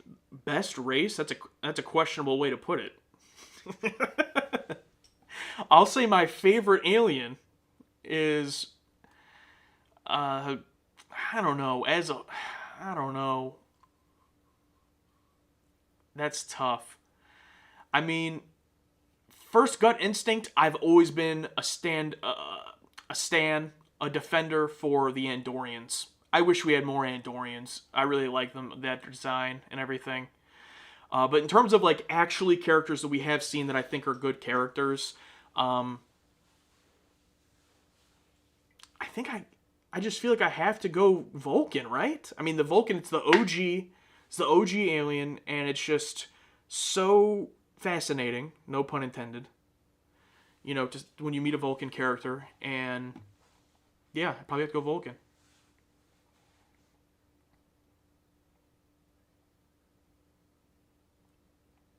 Paul, you're asking about the Axanar film.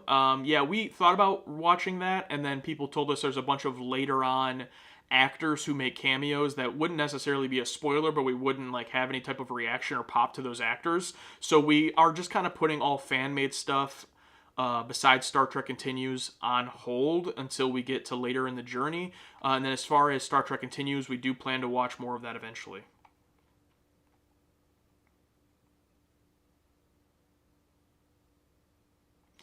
Jim, this is a good question. Why did Alex and you get so invested in Colm and his O'Brien character throughout TNG?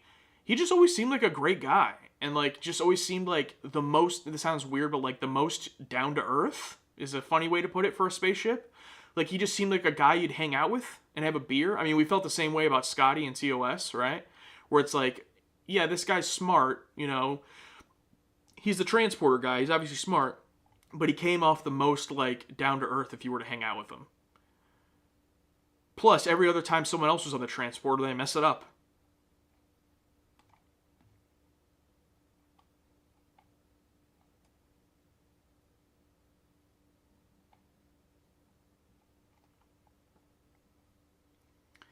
Doomrigger, did Q deserve to be punched? That's a good question because the last episode we watched was episode 7, Q less, so that is not a spoiler.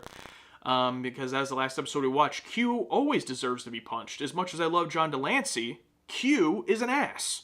So of course he deserves to be punched. Ixom Fallacy, thank you so much for the super chat. Appreciate that. Love that you are reacting to Star Trek. So few are, and hopefully bringing it new attention. These are good stories. They are absolutely good stories, and I'm glad that, you know, when we started back in early 2022, I think, you know, I don't know if there was really any Star Trek reactions. I know that the Gallifrey girls, I think, had already watched the majority of TNG, that had started it. They had done it a long time ago. Besides that, though, I wasn't aware of, like, I mean, I wasn't aware of them at the time, obviously, but then once starting, you know, I was. But besides that, I mean, seeing all the newer ones pop up, too, is awesome. And just, you know, just Star Trek as a whole, just, like, I'm so shocked that I never knew anything about it. Like, I knew it existed, but, like, no one in my life ever watched it or tried to show it to me or anything. And, like, you know, my dad watched it when I was younger, The Next Generation, and, you know, I never, you know, whether it's unfortunate or fortunate, because I was able to make this channel, but, like, I never knew what it was or watched it, you know, or anything. And, like, damn, it's so good. Like, going all the way back to TOS, so it's, like, getting to see newer people watch it, and then the existing community, you know, build around people. It's like, yeah, it's awesome.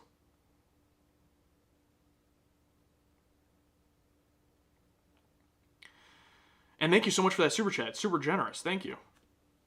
We got 1 hour left until the Deep Space Nine video goes out to everybody on Patreon. So we have had a couple more Patreon signups, so I want to give you guys a shout out. Rai28 just became a patron, and CAC7141 just became an annual Patreon member. Thank you so much for the annual. And for anyone who's unaware, for new members or even existing monthly members, you get 15% off now if you want to become an annual member. We are currently doing 15% off annual subscriptions. It's not always going to be the case. That will go away eventually. But right now, we are doing 15% off.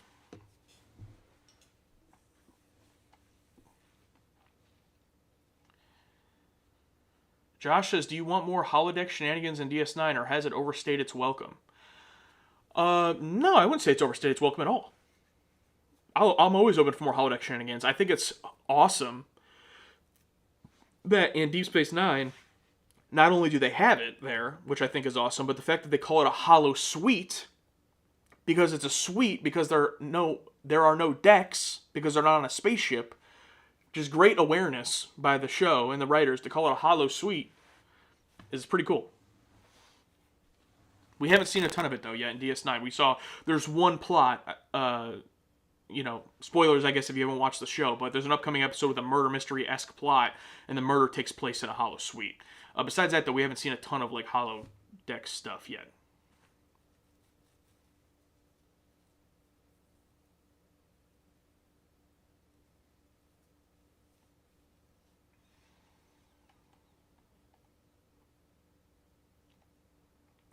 Shezek32, have you familiarized yourself with DS9 station layout, ops, promenade, habitat ring, shuttle bays?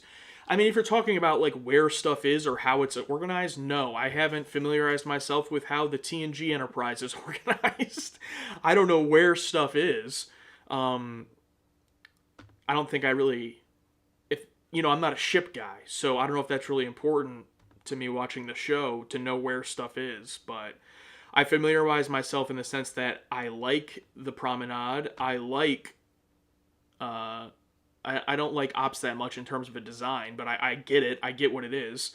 I don't, the shuttle bays. We have seen a few shuttle bay things so far, but Michael Nemo, thank you so much for the super chat, $5. And Michael also just recently, longtime patron, just recently upgraded as well on Patreon, I saw. So thank you, Michael, for that. Are you aware of the myth or truth behind the connection between Deep Space Nine and Babylon 5? So what I've heard is that one of the shows is claimed to be a ripoff of the other. And I don't know which is which. That's what I've heard. And people have suggested we should watch Babylon 5 in release order along with our Star Trek journey to see those similarities in real time. We are not going to do that, but I will think it'll be fun when we do eventually watch Babylon 5, because we will, to see those similarities to Deep Space Nine if that's the case. I don't know if it's like, were there writers that were fired? I don't know. But that's what I've heard. Just joined. Did DS9 replace Thursday's TNG? No. Jabba the Hutt. If you're talking about here on YouTube, TNG Season 6 Episode 3 will be getting posted here in just a little bit after this live stream ends. So that is coming. I was going to post it this morning, but then I just didn't get around to getting it ready to post. And then it was like, I knew I was going to do this stream, and I didn't want them to overlap each other too much.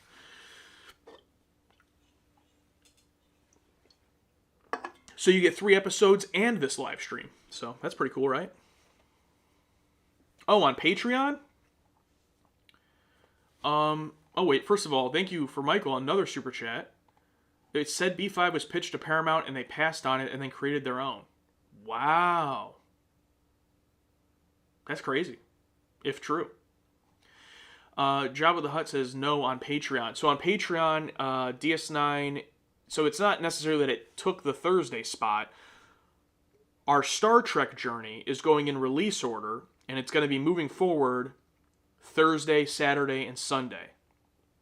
Now today, Deep Space Nine 1 and 2, it's a double episode, the pilot. So there's not going to be one Saturday this week, but Thursday will be that. Sunday is episode 3, and Deep Space Nine, the first 5 episodes aired while TNG was on a short break. So next week it'll be, so we'll have Sunday will be 3, next Thursday would be 4, next Saturday would be 5, and then next Sunday would be TNG, episode 12. And then, it'll just alternate. Our Star Trek journey is all of Star Trek, so it just goes in release order of when the episodes came out. Phone user, great name. Channel member, thank you so much for being a channel member. Really enjoyed your pre-series discussion about DS9. So cool to listen to what you expect and hope for. That's awesome. Thank you. Ty, is it Saban or Saban? You guys are going to be busy. We are very busy, but good news is, with hitting this Patreon goal, this wasn't like an announced part of the goal, but with hitting it, we are now able to move up to 3 recording days per week. We have always done 2 since going to in-person. We've been doing 2 a week. We're finally now able to dedicate the time to move up to 3 days of recording per week.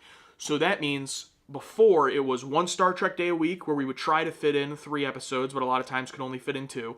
And then the other day was either The Expanse or a movie request or something, whatever we had to fit in. Superman, whatever we would have to fit in. Now we're going to have 2 extra days. So in addition to our Star Trek, we're going to have 2 days to fit in all of that other stuff, plus Star Trek makeups if we don't get through 3 episodes in the 1 day. So, very excited for that. We just did our first week of 3 days this week, Monday through Wednesday, and we did all Star Trek this week to kind of like build up that buffer, so that's why we're so far ahead right now. And we're going to go back to, 1 day a week of Star Trek next week with 3 episodes, hopefully. And yeah, I'm really excited because I mean, it's just one more day of recording. It's not, it doesn't bust the doors open or anything, but in a way, it kind of does. It does really give us more time to not necessarily like create new content of like stuff we haven't done before just yet, but to get caught up on all of the other non-Star Trek Journey stuff that we are passionate about, and stuff like The Expanse on Patreon or whatever the Bridge Crew series is going to be. Stuff like, doing the one-off random stuff like the Superman series that we've been doing, which is still coming, by the way. And the horror gallery, obviously, which was put on a longer break than I expected to because of our schedule. All those kinds of things are going to be, a good part of this transition as I, eventually transition full-time into the channel. So I'm very, very excited about that. But I will say, watching 8 episodes of Star Trek this week, it was a lot. But I loved it.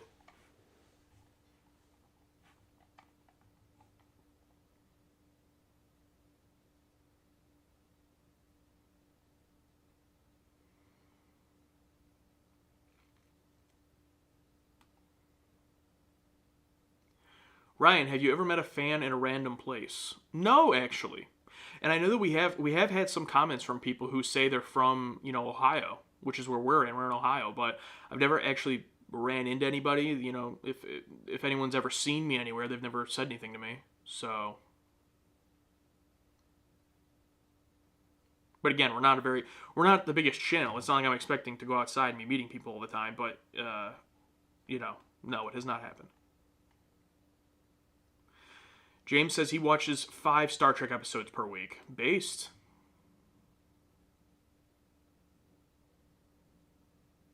Harry Bros, are you guys into classic horror movies? First of all, yes, but I would like to get more into it. But speaking of that, this is kind of on the edge. This is like horror and sci-fi. I got these a couple of weeks ago, and I don't know what to do with them yet. But I'm really interested in doing something with them content-wise. And I'm thinking either maybe horror gallery or maybe it's their own thing. But I got the classic sci-fi Ultimate Collection. 2 volumes of it. So we got volume 1. Is it focusing? I gotta put it in front of my face for it to focus. Tarantula, the Mole People, The Incredible Shrinking Man, The Monolith Monsters, and Monster on the Campus. These are all 50s horror sci-fi movies. It's really cool when you take off the cover. I thought the cover was really cool because it's kind of hard to see with the light, but it has like all of these posters on it. Those old-fashioned posters.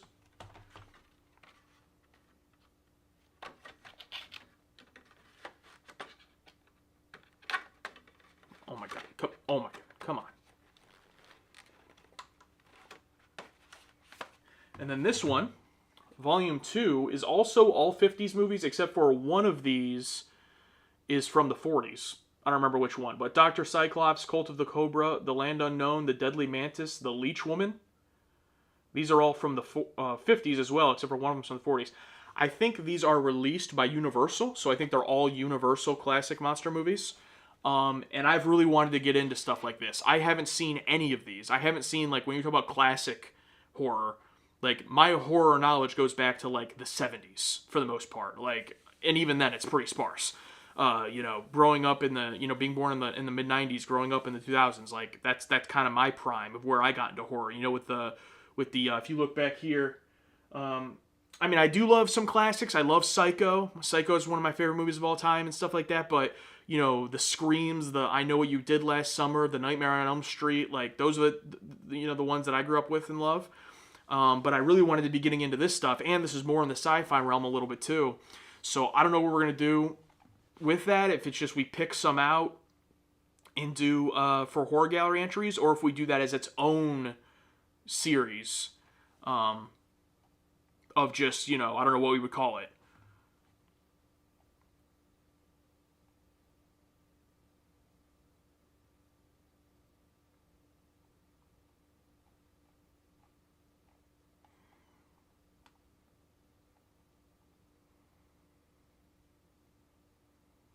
Plan 9 from Outer Space Reaction When? That's one I would like to check out for sure. Yeah, I know that's a classic. Invasion of the Body Snatchers. I have watched the original Invasion of the Body Snatchers. You know what? I think. Let me see something real quick. I might have it.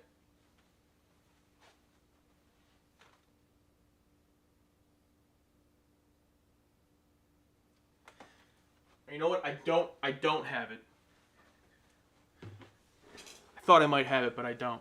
I swear I have it on some. Let me go check over here.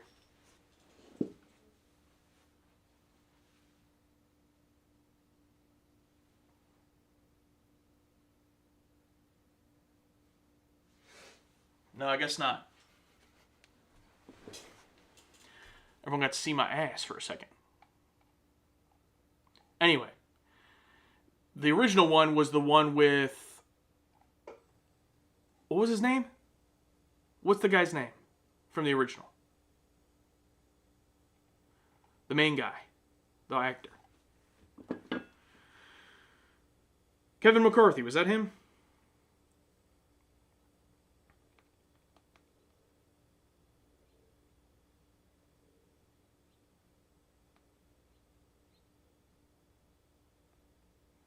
Yeah, with Kevin McCarthy. Yeah, this 1956.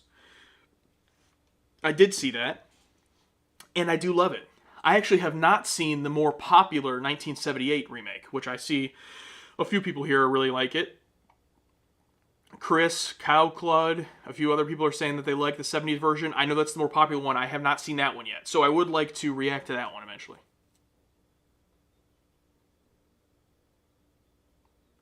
The 78 remake is better quality. Okay. You mean like, well, I would assume so. It's made 20 years later, if you mean like that kind of quality. Marcus says, although we don't exactly share many opinions, I wish you the best and congratulations on the Patreon goal. Well, thank you very much, Marcus. How many opinions do we not share? Do you like the bonding? Wait, there's only one opinion that matters. Do you like Iborg?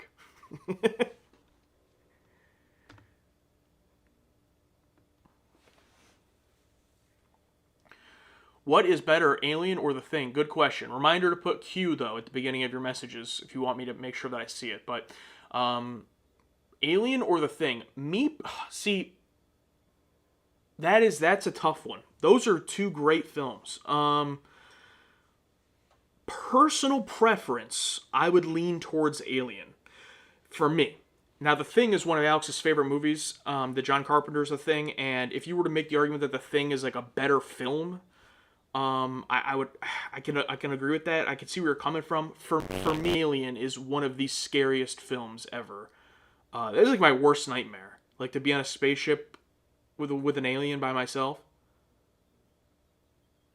Now, Aliens is a great movie, but I wouldn't say it's like scary. I mean, it is, but it's because it's aliens. But it's more of like an action. It's like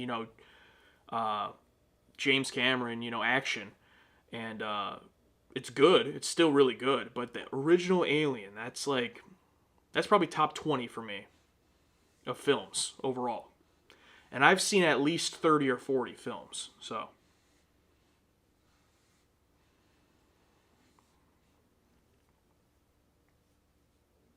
Would I react to Spaceballs? Yeah, I'm open to it. Alex has seen it. I have seen through pop culture osmosis a lot of the stuff, a lot of the jokes and everything.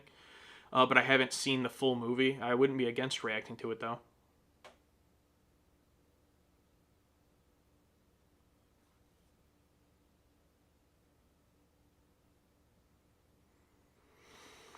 What are your thoughts on the new Predator movie? See, now, Predator, I've never gotten as much into, not out of, like, dislike, I just haven't seen them. I saw the original Predator a long-ass time ago, like high school, basically, aged. And I've seen Alien vs. Predator, the first one. And I think that's really it, as far as Predator films I've seen. So, I don't even know what were you talking about Prey, that new one? Because I heard that was pretty good. Long Hill Andy, why did you say oof Blazing Saddles? I love Blazing Saddles. Unfortunately, can't react to it. It's a great reaction movie, but I've already seen it. And I love it.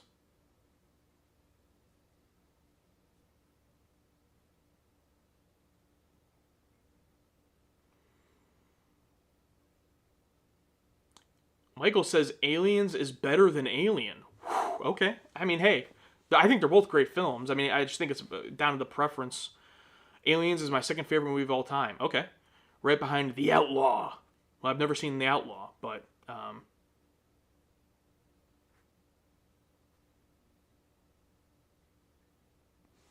was the removal of the alien from the belly in Prometheus frightening? So I have seen Prometheus. I'm a little bit of a Prometheus defender. I don't think it's, better than any of the original Alien movies or anything. It's obviously a very different movie. If anything, if it were up to me, I would have just not put the Okay, well, spoilers, first of all, for Prometheus. I would just not have put the xenomorph in the movie or, like, in the end at all. I would have just let it be its own movie and been like, hey, this is kind of connected to Alien, sort of, but not really, But I liked it. I like Prometheus. And, like, with time, I've liked it a little bit less. But I do like it. Now, I did not like Alien Covenant, which I know a lot of Alien fans did. But my problems with Alien Covenant weren't even that, weren't even like the movie itself. I'll have to rewatch the movie itself. I've only ever seen Alien Covenant once, and it was in the theater when it came out, and I wanted it to be a Prometheus sequel, and it just wasn't. Like, obviously the studio or whoever was making it was like, Prometheus didn't do well, we're not making a Prometheus sequel, just like kill off all the storylines. And so that kind of rubbed me the wrong way, but I'd have to watch the movie again. I do gotta take a short break real quick. I'll be right back in a few minutes. We are 40 minutes away from the video going up on Patreon. When I come back, I'll shout out anyone else that's joined over there and answer some more questions for you guys. So thank you very much. And I will be back.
All right, thanks for staying with me if you're still here.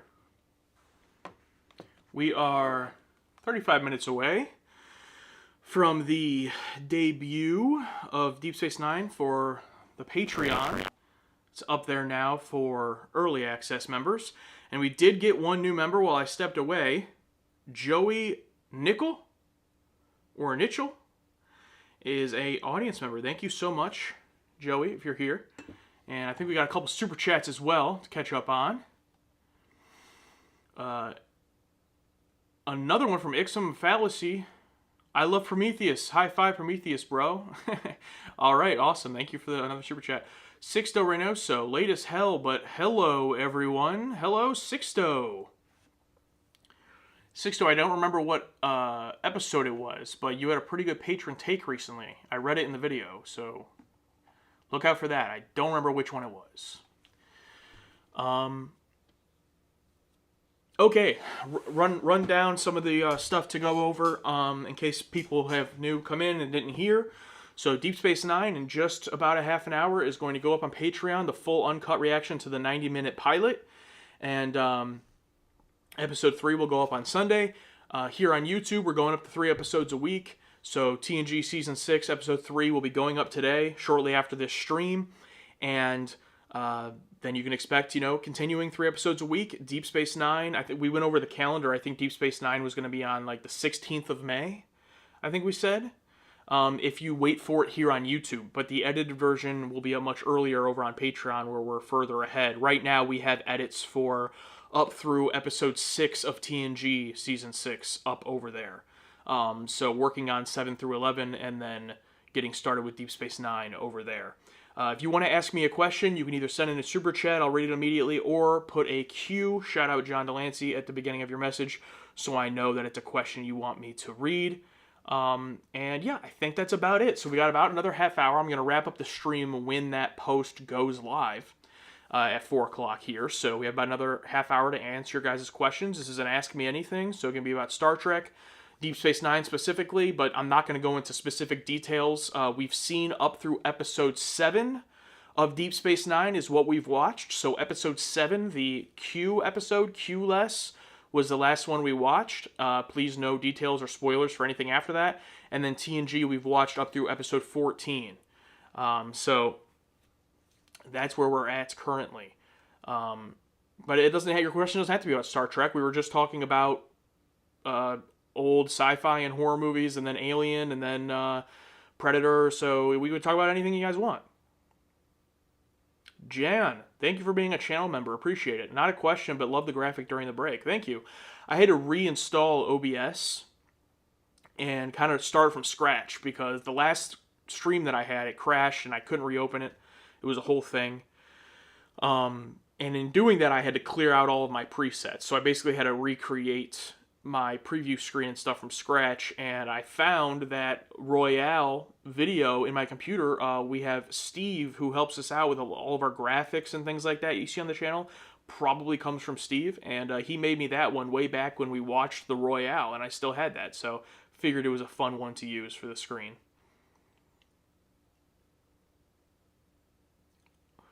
Boggle, will the final few episodes of The Expanse still come out this week on Patreon? The plan is for The Expanse to still finish, uncut reactions, to still finish by this upcoming Tuesday. It's been delayed a little bit because of DS9 and the whole going up to 3 episodes a week, just like me personally in terms of editing it, but my plan is still to have 11, 12, and 13 out by Tuesday. Definitely 13 will come out on Tuesday, but my plan for 11 and 12 is sometime by then. It might be all 3 of those episodes on Tuesday if it gets to the worst case scenario, but that's the plan. And then the edits will continue to come out through May. I'm hoping to get them all finished in May. We are going to be taking a short break so the Bridge Crew tier will decide if we go on right to Expanse Season 3 or if we try out another show. Either way, there is going to be a little break before we jump into that with going up to 3 Star Trek episodes a week, just trying to get our bearings and everything with that. There will be a short break, and then we'll do either Season 3 of The Expanse or whatever the show is, this summer. So that is the plan. And then the edited reactions, which are also exclusive to Patreon right now, will be coming as well for those. We've only done the first episode so far, which was also here on YouTube, but the rest of the season will be coming as well. Do you have the desire to check out Trek podcasts or discussions? Is it difficult to avoid them or keep yourself from seeking them out? I wouldn't say it's difficult to avoid them, really, because my personal algorithms for my social medias, that's not the channel. I don't watch Star Trek stuff, so it's not pushed in my face. Now, if I log in onto YouTube with our channel, then a whole bunch of reactors and a whole bunch of Star Trek videos come up. But my personal channel, not really. So, which is funny because obviously, like, I'm subscribed to my own channel. Anyway, it doesn't matter. Sorry, I wouldn't say it's difficult. With that being said, I did listen to what was it called? The Star Trek podcast that had Scott Mantz. It was called the Enterprise Incidents. That might have been the name of it. I listened to that for the first couple of seasons of Star Trek TOS, and then I think they stopped after TOS, or maybe they continued on with TAS, I'm not sure, but I listened to that for a while, and it was pretty good with not involving spoilers, and just talking about the episode at hand. As for everything else, I haven't really done much research into trying to seek anything out, because why would I? Because I don't want to get myself spoiled, so...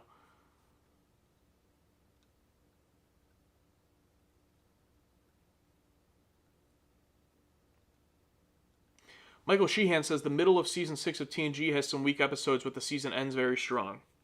Hopefully that's the case. Honestly, I think Season 6 in my eyes... So we've watched 14 episodes. I know you guys on YouTube are just starting it. But I won't say which episode, but we had an episode recently that was a huge misstep. It was bad. It was very bad. Outside of that one episode, though, it's been banger after banger, and I thought that, I was like, maybe this could overtake Season 4. I'm like, if this continues to be this good, it could become the best season. I've really liked a lot of it in this first half. But we did have one that was really not good. But there was also ones in basically every season that aren't, even in Season 4, that weren't good. I do think this episode in particular was probably worse than any episode in Season 4. But overall, I might even be ready to say that I already like it more than Season 5. As a whole. I don't know if there's any episodes yet that were better than Iborg. I'd have to think about it. But as a whole, Season 5 was probably the weakest season since, Season 1. I blame it on Star Trek 6. Can't escape. Star Trek 6 can't escape.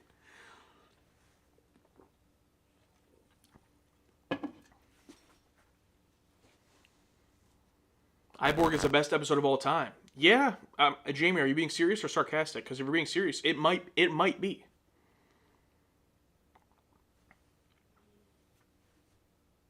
People are dropping guesses for what episode I'm talking about. I'm not going to confirm that, obviously. You're being dead ass? Okay, then yeah, it might be. For me, right now, not including Season 6, my top TNG ones that I think about when they first come to mind are Iborg, Remember Me. Those are definitely, those stick out to me.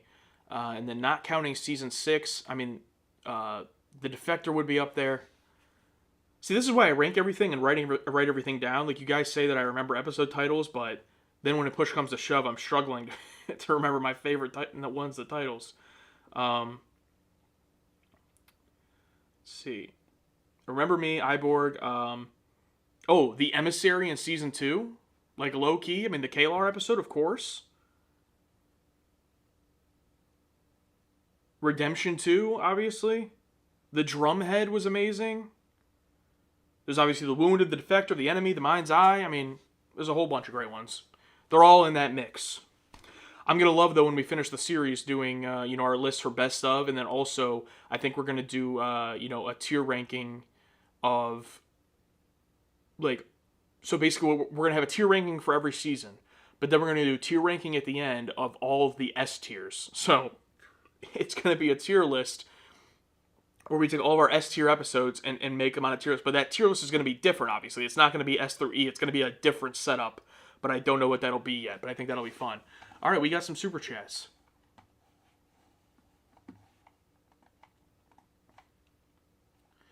Chris, thank you so much for the $5. What can modern filmmakers learn from watching older shows and movies? P.S. Star Trek 6 rules. Disagree on that, but thank you for the super chat. Glad you enjoy it. What can modern filmmakers learn from watching older shows and movies? That's a great question. I would say stop winking at the camera so much, and I'm not even talking about in like a Deadpool straight up fourth wall breaking. I mean, that too, but like, I mean more so just like, I feel like you watch every movie now and everything is too self-aware and meta. Even if they're not straight up talking to the camera, it's like this like, oh, we're all aware we're making a movie, you know? And it's like, and directors do this too with you know, the way they direct. Like, what's a good example of this from recently? So like for me, Nosferatu. Okay, a lot of people love Nosferatu, so I'm not trying to, you know, start anything, but so it might be a little bit of a hot take, but like I enjoyed Nosferatu more than Alex did. Alex did not like it at all. I enjoyed it. I thought it was a well-made film, but sometimes I was just like, okay, Robert Eggers, like, we get it, all right? It's like, you're making a movie. We understand. It's like, it's almost like movies have become like tributes to movies as an art rather than their own movie. Like everything has become, oh man, I love film so much. Look at my film. Isn't it like all these other great films? And it's like, yes, but where are the new great films? Like, where are the films that are great because they could have only been made in 2025? You know what I mean? Like, when you go back and watch Jurassic Park, it's like, wow, what a groundbreaking film for that time. It's like, Steven Spielberg didn't, you know, make Jurassic Park, you know, based off of, like, I'm sure he had inspirations and stuff, but it's like, I don't know. Do you guys get what I'm saying? Does this make any sense? I just want a film that like is like just its own film and is like great, and not because it, you know, is an homage to Blade Runner or something. It's like I just want it to be its own great film. Like I love that all the directors today, you know, they grew up loving movies and they love all these directors from their childhood, so they want to be like them. Like that's awesome, but it's like you got to be your own director too. Aaron says exactly, movies lack sincerity. Yeah, I agree. Or they go the other way with it, where Aaron says they have to laugh at themselves, blah, blah, blah, everything has to be a joke. Or they go the other way, where it's like, you know, watch my 3.5 hour drama, you know, that's like, yes, it's made well, but it's not that interesting or entertaining, but you're not allowed to say it's bad because I made it well. It's like, it's just like both ways. It's pretty infuriating. I haven't seen a movie in the theaters that I like genuinely loved. I'm trying to think, like, I don't want to say it was as far back as Hereditary. That might be a little bit extra, because that was like 2018. But I'm trying to think of the last time I saw a movie in a theater that I was like, oh, like this is, you know, this is it. It's been a long time.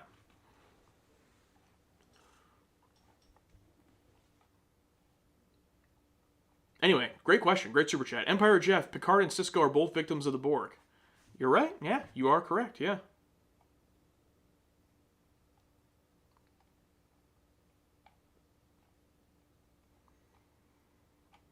Sixto Renoso, thank you so much for another super chat. I don't like Anora as much as the Academy did, but it's a movie that just feels like what you're saying. And I actually didn't watch Anora. I just don't really have interest from what I've seen. So I can't speak on that. But yeah, I mean, it just feels like that with most movies now, where it's like, are we making a movie to try to make a good movie, or are we making it to try to like show people that we're good at making movies? This is a very weird meta like conversation, I guess, but it's just like, you know, it's like, and you know, I get that a lot of people aren't horror fans, and I get that, but it's like that is one of the reasons that I do feel like horror is like it's at least the last remaining genre where it's like, is there a lot of shit? Like, yes, of course. But at least with horror, you can get these movies that still feel like they're trying to do something. And like, you know, I watched a movie recently. It's What's Inside. I think it was a Netflix horror movie from like last year. And like, it was unique. The concept was great. It was, a little bit low budget, but it was really well directed. And stuff like Talk to Me from a year or two ago was like really, a nice small horror movie that was great. It just, outside of the horror genre, it's really hard to find fucking, I don't want to say good movies. Like, there's a lot of good movies, but it's hard to find like great movies. Anyway, who the hell am I? You got, who said, was that Chris? Someone put me on this rant, and now I'm ranting.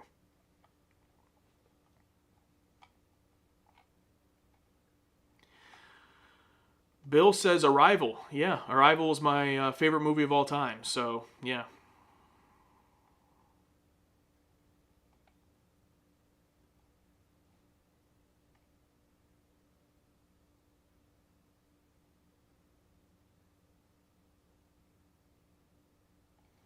Yeah, Webb says a lot of that feeling is on us. Our minds reflexively compare everything to something else. The fact that there's a lot to compare to, what are you going to do?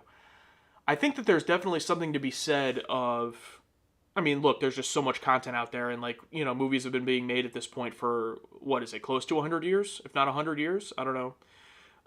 But in terms of like modern films, even if you want to go back to like the 60s or whatever, of like, obviously there were silent films and things like that, but just like of the more modern, the last 60 or so years, I mean, there's a lot, so it's hard. But I always go back to, I don't know where this quote originally came from, but I learned it when I was in wrestling.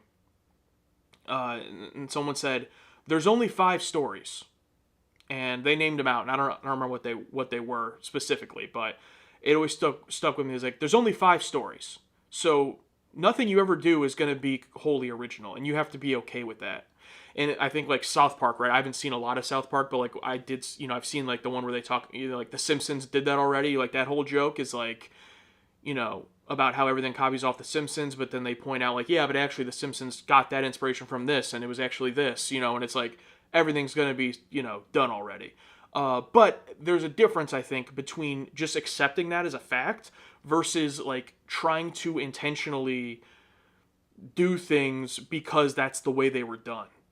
Or do things because like, this is good objectively because look at these other old movies. Everyone loves these and look how they're done. So when I do this, it means it's good. It's like, I guess, but those people when they were making those movies didn't do it because they had prior examples of them being good. I don't know.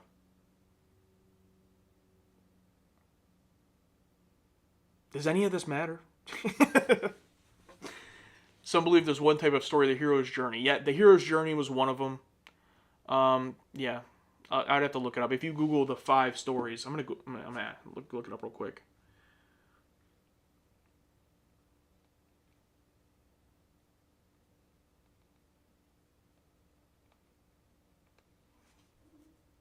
The 5 basic plots, or it's 7. The 7 basic plots. Well, this is from a 2004 book. This might have been what they were talking about. Overcoming the monster, rags to riches, the quest, voyage and return, comedy, tragedy, rebirth. Yeah, I guess. Sixto Reynoso, love, revenge, trauma, heroism, and Star Trek. Nice.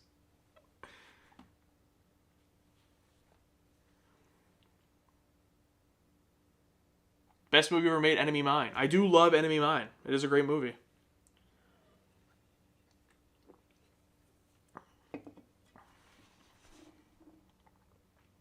Do you want DS9 to have more romance? Put romance in all caps. Between the main cast, permanent pairings or once-off flings?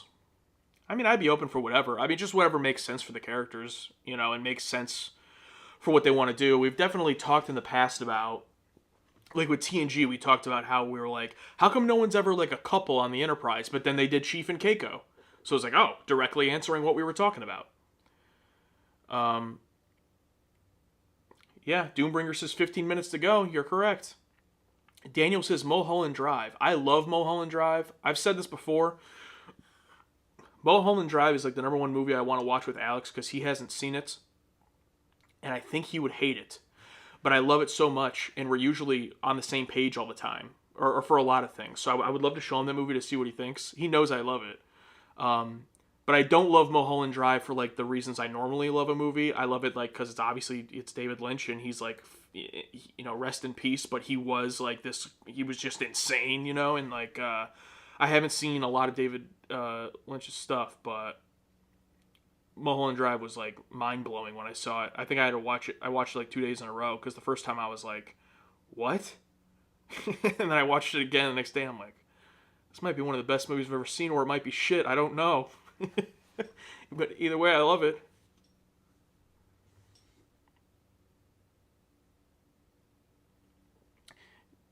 David, have you seen any Stephen King movies? Yeah, well, if you see behind me, I got, let's see, got both the 1990 miniseries It and the 2017 It, both on VHS. I also have the new It's on 4K as well. Stephen King's It from 1990 was like my childhood trauma. I watched that when I was like 5 and I was traumatized. And I don't have a fear of clowns or anything. It's just Pennywise specifically, Tim Curry. But I do like Stephen King. I watched The Stand, the original TV miniseries when that came out. I was younger, so I haven't watched that in a long time. I own it again on Blu-ray, so I should probably rewatch it as an adult. What other Stephen King stuff do I like? There's obviously there's Misery. Are you guys dropping any in here? Any that I'm forgetting? Gavin says Misery. Yes. Obviously there's The Shining, but he didn't like that movie. I don't know if that matters, but I love The Shining. But not The Shining isn't one that I love like because it's Stephen King though. It's kind of like, Cujo, I have not seen any movies of Cujo. I do love Carrie. Firestarter, I haven't seen that one. Is that the one that Drew Barrymore was in as a kid, I believe? I haven't seen that one. Salem's Lot. Ken R says Salem's Lot. That's a good one. Christine. I have not seen The Green Mile. Pet Sematary is great. I have Shawshank Redemption. Here's another one. I've seen probably 80% of it.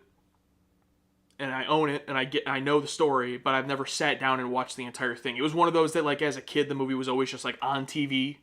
Or, like, my dad would be watching it, It's like I've seen it. I've seen parts of it, but I've never sat down myself and watched the whole thing. What's the oldest movie you guys have watched? Sorry if you already answered that. No problem. I'm gonna guess it was 12 Angry Men, which I have on 4K right here. I think that's the oldest one we've watched. Someone can correct me if you know that we've watched an older one. I'm saying for the channel, if that's what you meant, Greg. And that reaction is up on Patreon.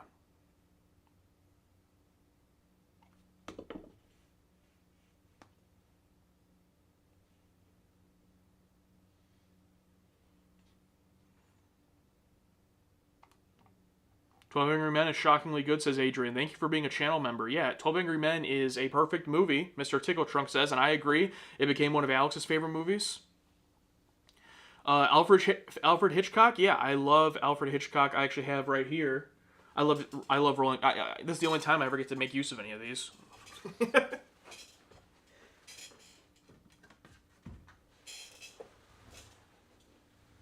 So I said Psycho earlier.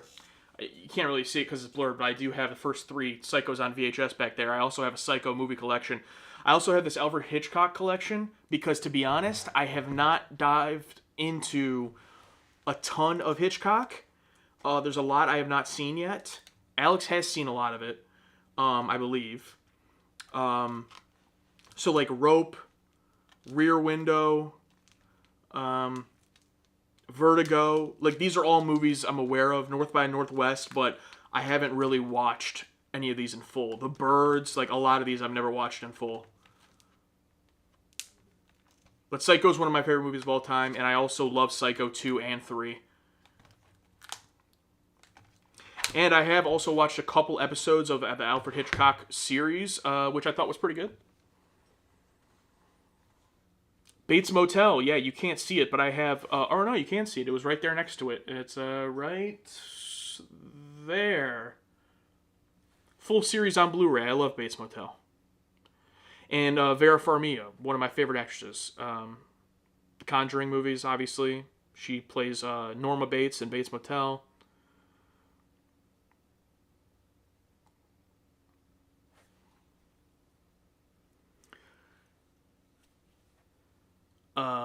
Sixto, I don't think I've seen Akira Kurosawa, but the name sounds familiar. Could you give me some movie titles? Maybe I would know. But yeah, listen, this is the type of stuff here that like I would love to react to this stuff that I haven't seen, and like up until now we just haven't really had the time, and maybe with recording more and like later this year, and as we continue, nothing is a rush, but I would love to do more stuff like this, but it's always been the case, like, to dedicate the time, we need to know that the audience is there and the interest is there. And, we do stuff like the horror gallery and, like, when we did audience cut to try to carve out, like, a little, okay, this is kind of just our little corner of the channel, so it doesn't matter if anyone cares about this stuff. So, that is still the case. But, lately, the last 6 months or so, we just haven't had the time for literally any of that. For various reasons. But the good thing with that is that's been replaced with watching a whole ton of movies that we've really loved because of our Bridge Crew, annual members of the Bridge Crew, doing the movie reaction requests. And those are all over on Patreon, and we've loved almost all of them. And the ones that we haven't loved, we've still gotten a lot of enjoyment out of. So that's been a really cool replacement. It's not like we've completely lost out. And we still have a lot more of those to go. So... Seven Samurai, Rashomon, yeah, no, I have not seen any of those. Catch Me If You Can is a great film as well. Leonardo DiCaprio, a young DiCaprio, young Amy Adams, obviously Tom Hanks.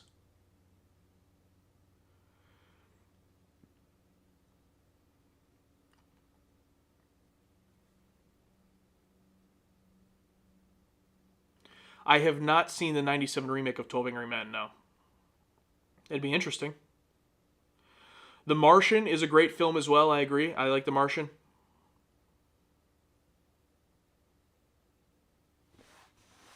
All right, so it looks like we're coming up on just a few minutes left until 4 o'clock. So we're going to go into our closing round here. And for anyone that's new here or hasn't been here, I'm going to check, make sure I didn't miss any super chats. But I always like to end the stream with answering the most ridiculous question that you guys have. So...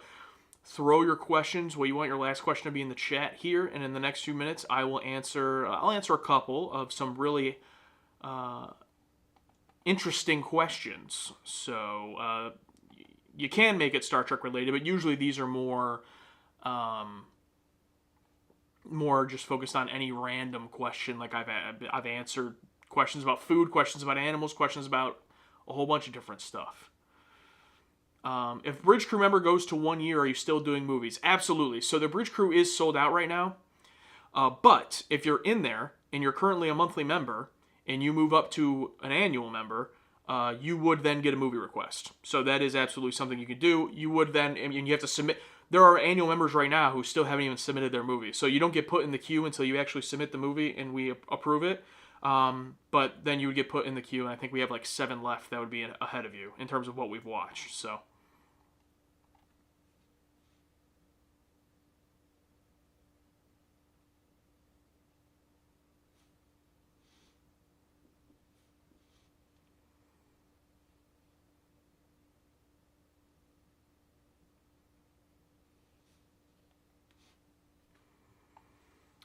All right, 5 minutes left before I answer these remaining questions. Just one last spiel here. I'll also check and see if anyone else is signed up over on the Patreon for a shout out. We did get a couple of members.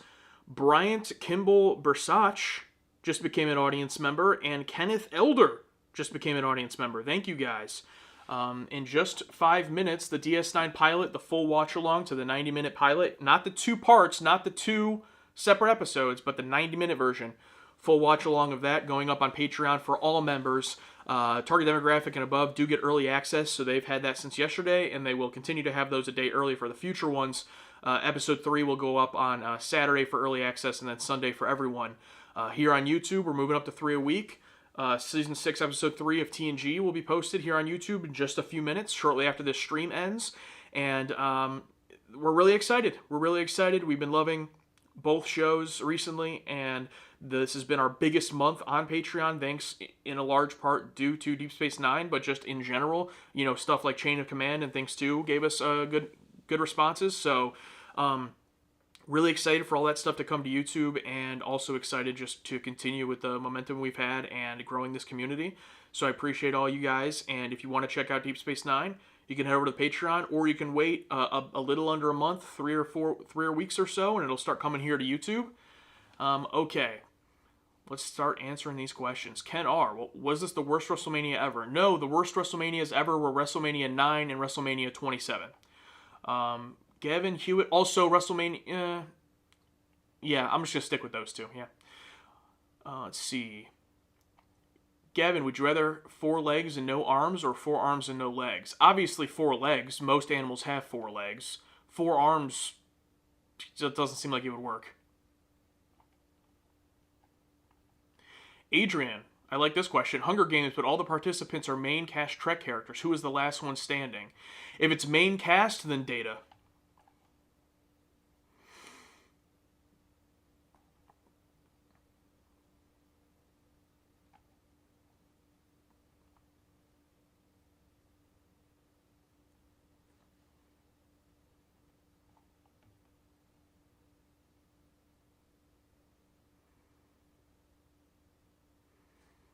Josh says, how can we as your audience spread the word about target audience? Honestly, this seems like it wouldn't be that big of a deal, but liking the YouTube video is like, I mean, it's truly the best thing you can do to help our channel. It sounds silly, but I mean, watching the whole video, commenting, all those things are great, but just giving the video a like, if every single person that watched our video also gave it a like, you know, our channel would be 10 times as big. Like, that's how the algorithm works. And so anytime you're watching one of our videos, if you could just give it a like as well on YouTube, that would be super appreciated. Bill, why do you have anything on VHS given your age, and do you actually watch any of them? Yeah, so I can't show you because it would require turning my camera, but I actually do have a VHS player. So I have my 4K player under my TV, and then under that is the VHS player. I had VHS because I grew up with VHS. So you say given my age, but I was born in the mid-90s. When I was 5, 6, 7 years old, all of my media was VHS. Obviously, it transitioned to DVD in the early 2000s, and as I grew up as a kid, I didn't really value physical media that much, so there wasn't a ton of VHS or even DVDs or anything that I held on to. But as I got into my 20s and started appreciating movies and physical media more, I started collecting Blu-rays initially, which is why I have so many over here. But within the last couple of years, I've gotten really back into getting VHSs. Now, ones like this...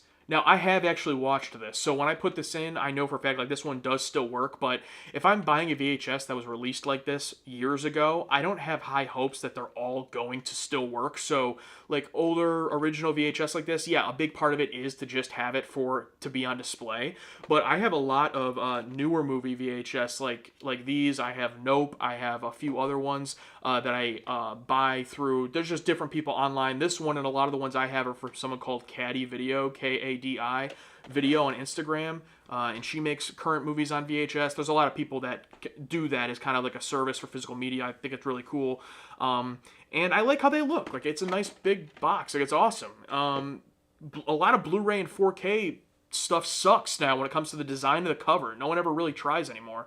Then they just slap a Rotten Tomato sticker on the cover that you can't take off. Very annoying. It is 4 o'clock. I'm going to answer one more question, but first, we got to go make that post available. So here we go.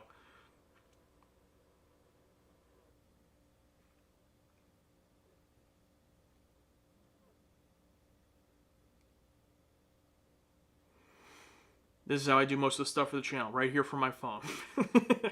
Here we go.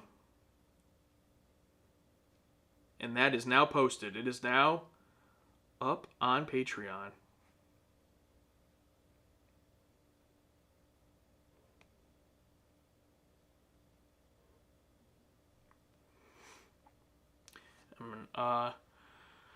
Got one more Patreon member here. Musacita? Sorry if I didn't pronounce that correctly. New audience member. Thank you very much. Thank you to everyone who's joined while I've been live. Appreciate that. Jonathan has about 1,000 VHS. That's crazy. Good for you. And I said I would answer one more question.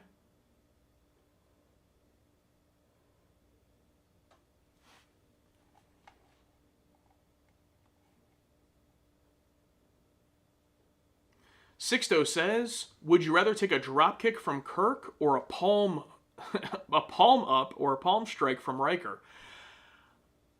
I would rather take the drop kick from Kirk because he didn't get that much air. So I'm taking it to the gut, and that part of my body has the most cushion on my particular build. So I could take a drop kick to the gut, and I would sell it really well. So I would do that. A palm strike to the face is not something I'm looking to take. Ian says, I'm heating up leftovers for this one. I appreciate it. If you're over on the Patreon, please enjoy the new reaction. It's a 2.5-hour video because of the 90-minute reaction, and then we discuss it for about an hour. So you guys have fun over there. If you're not there, if you're here on YouTube, still appreciate you. Hope you enjoy TNG. New episode video coming out very soon here on YouTube today, and 3 episodes a week moving forward. So TNG and then DS9 will be coming here very soon in the coming weeks. So everyone have a good day. I'll see y'all later. Let's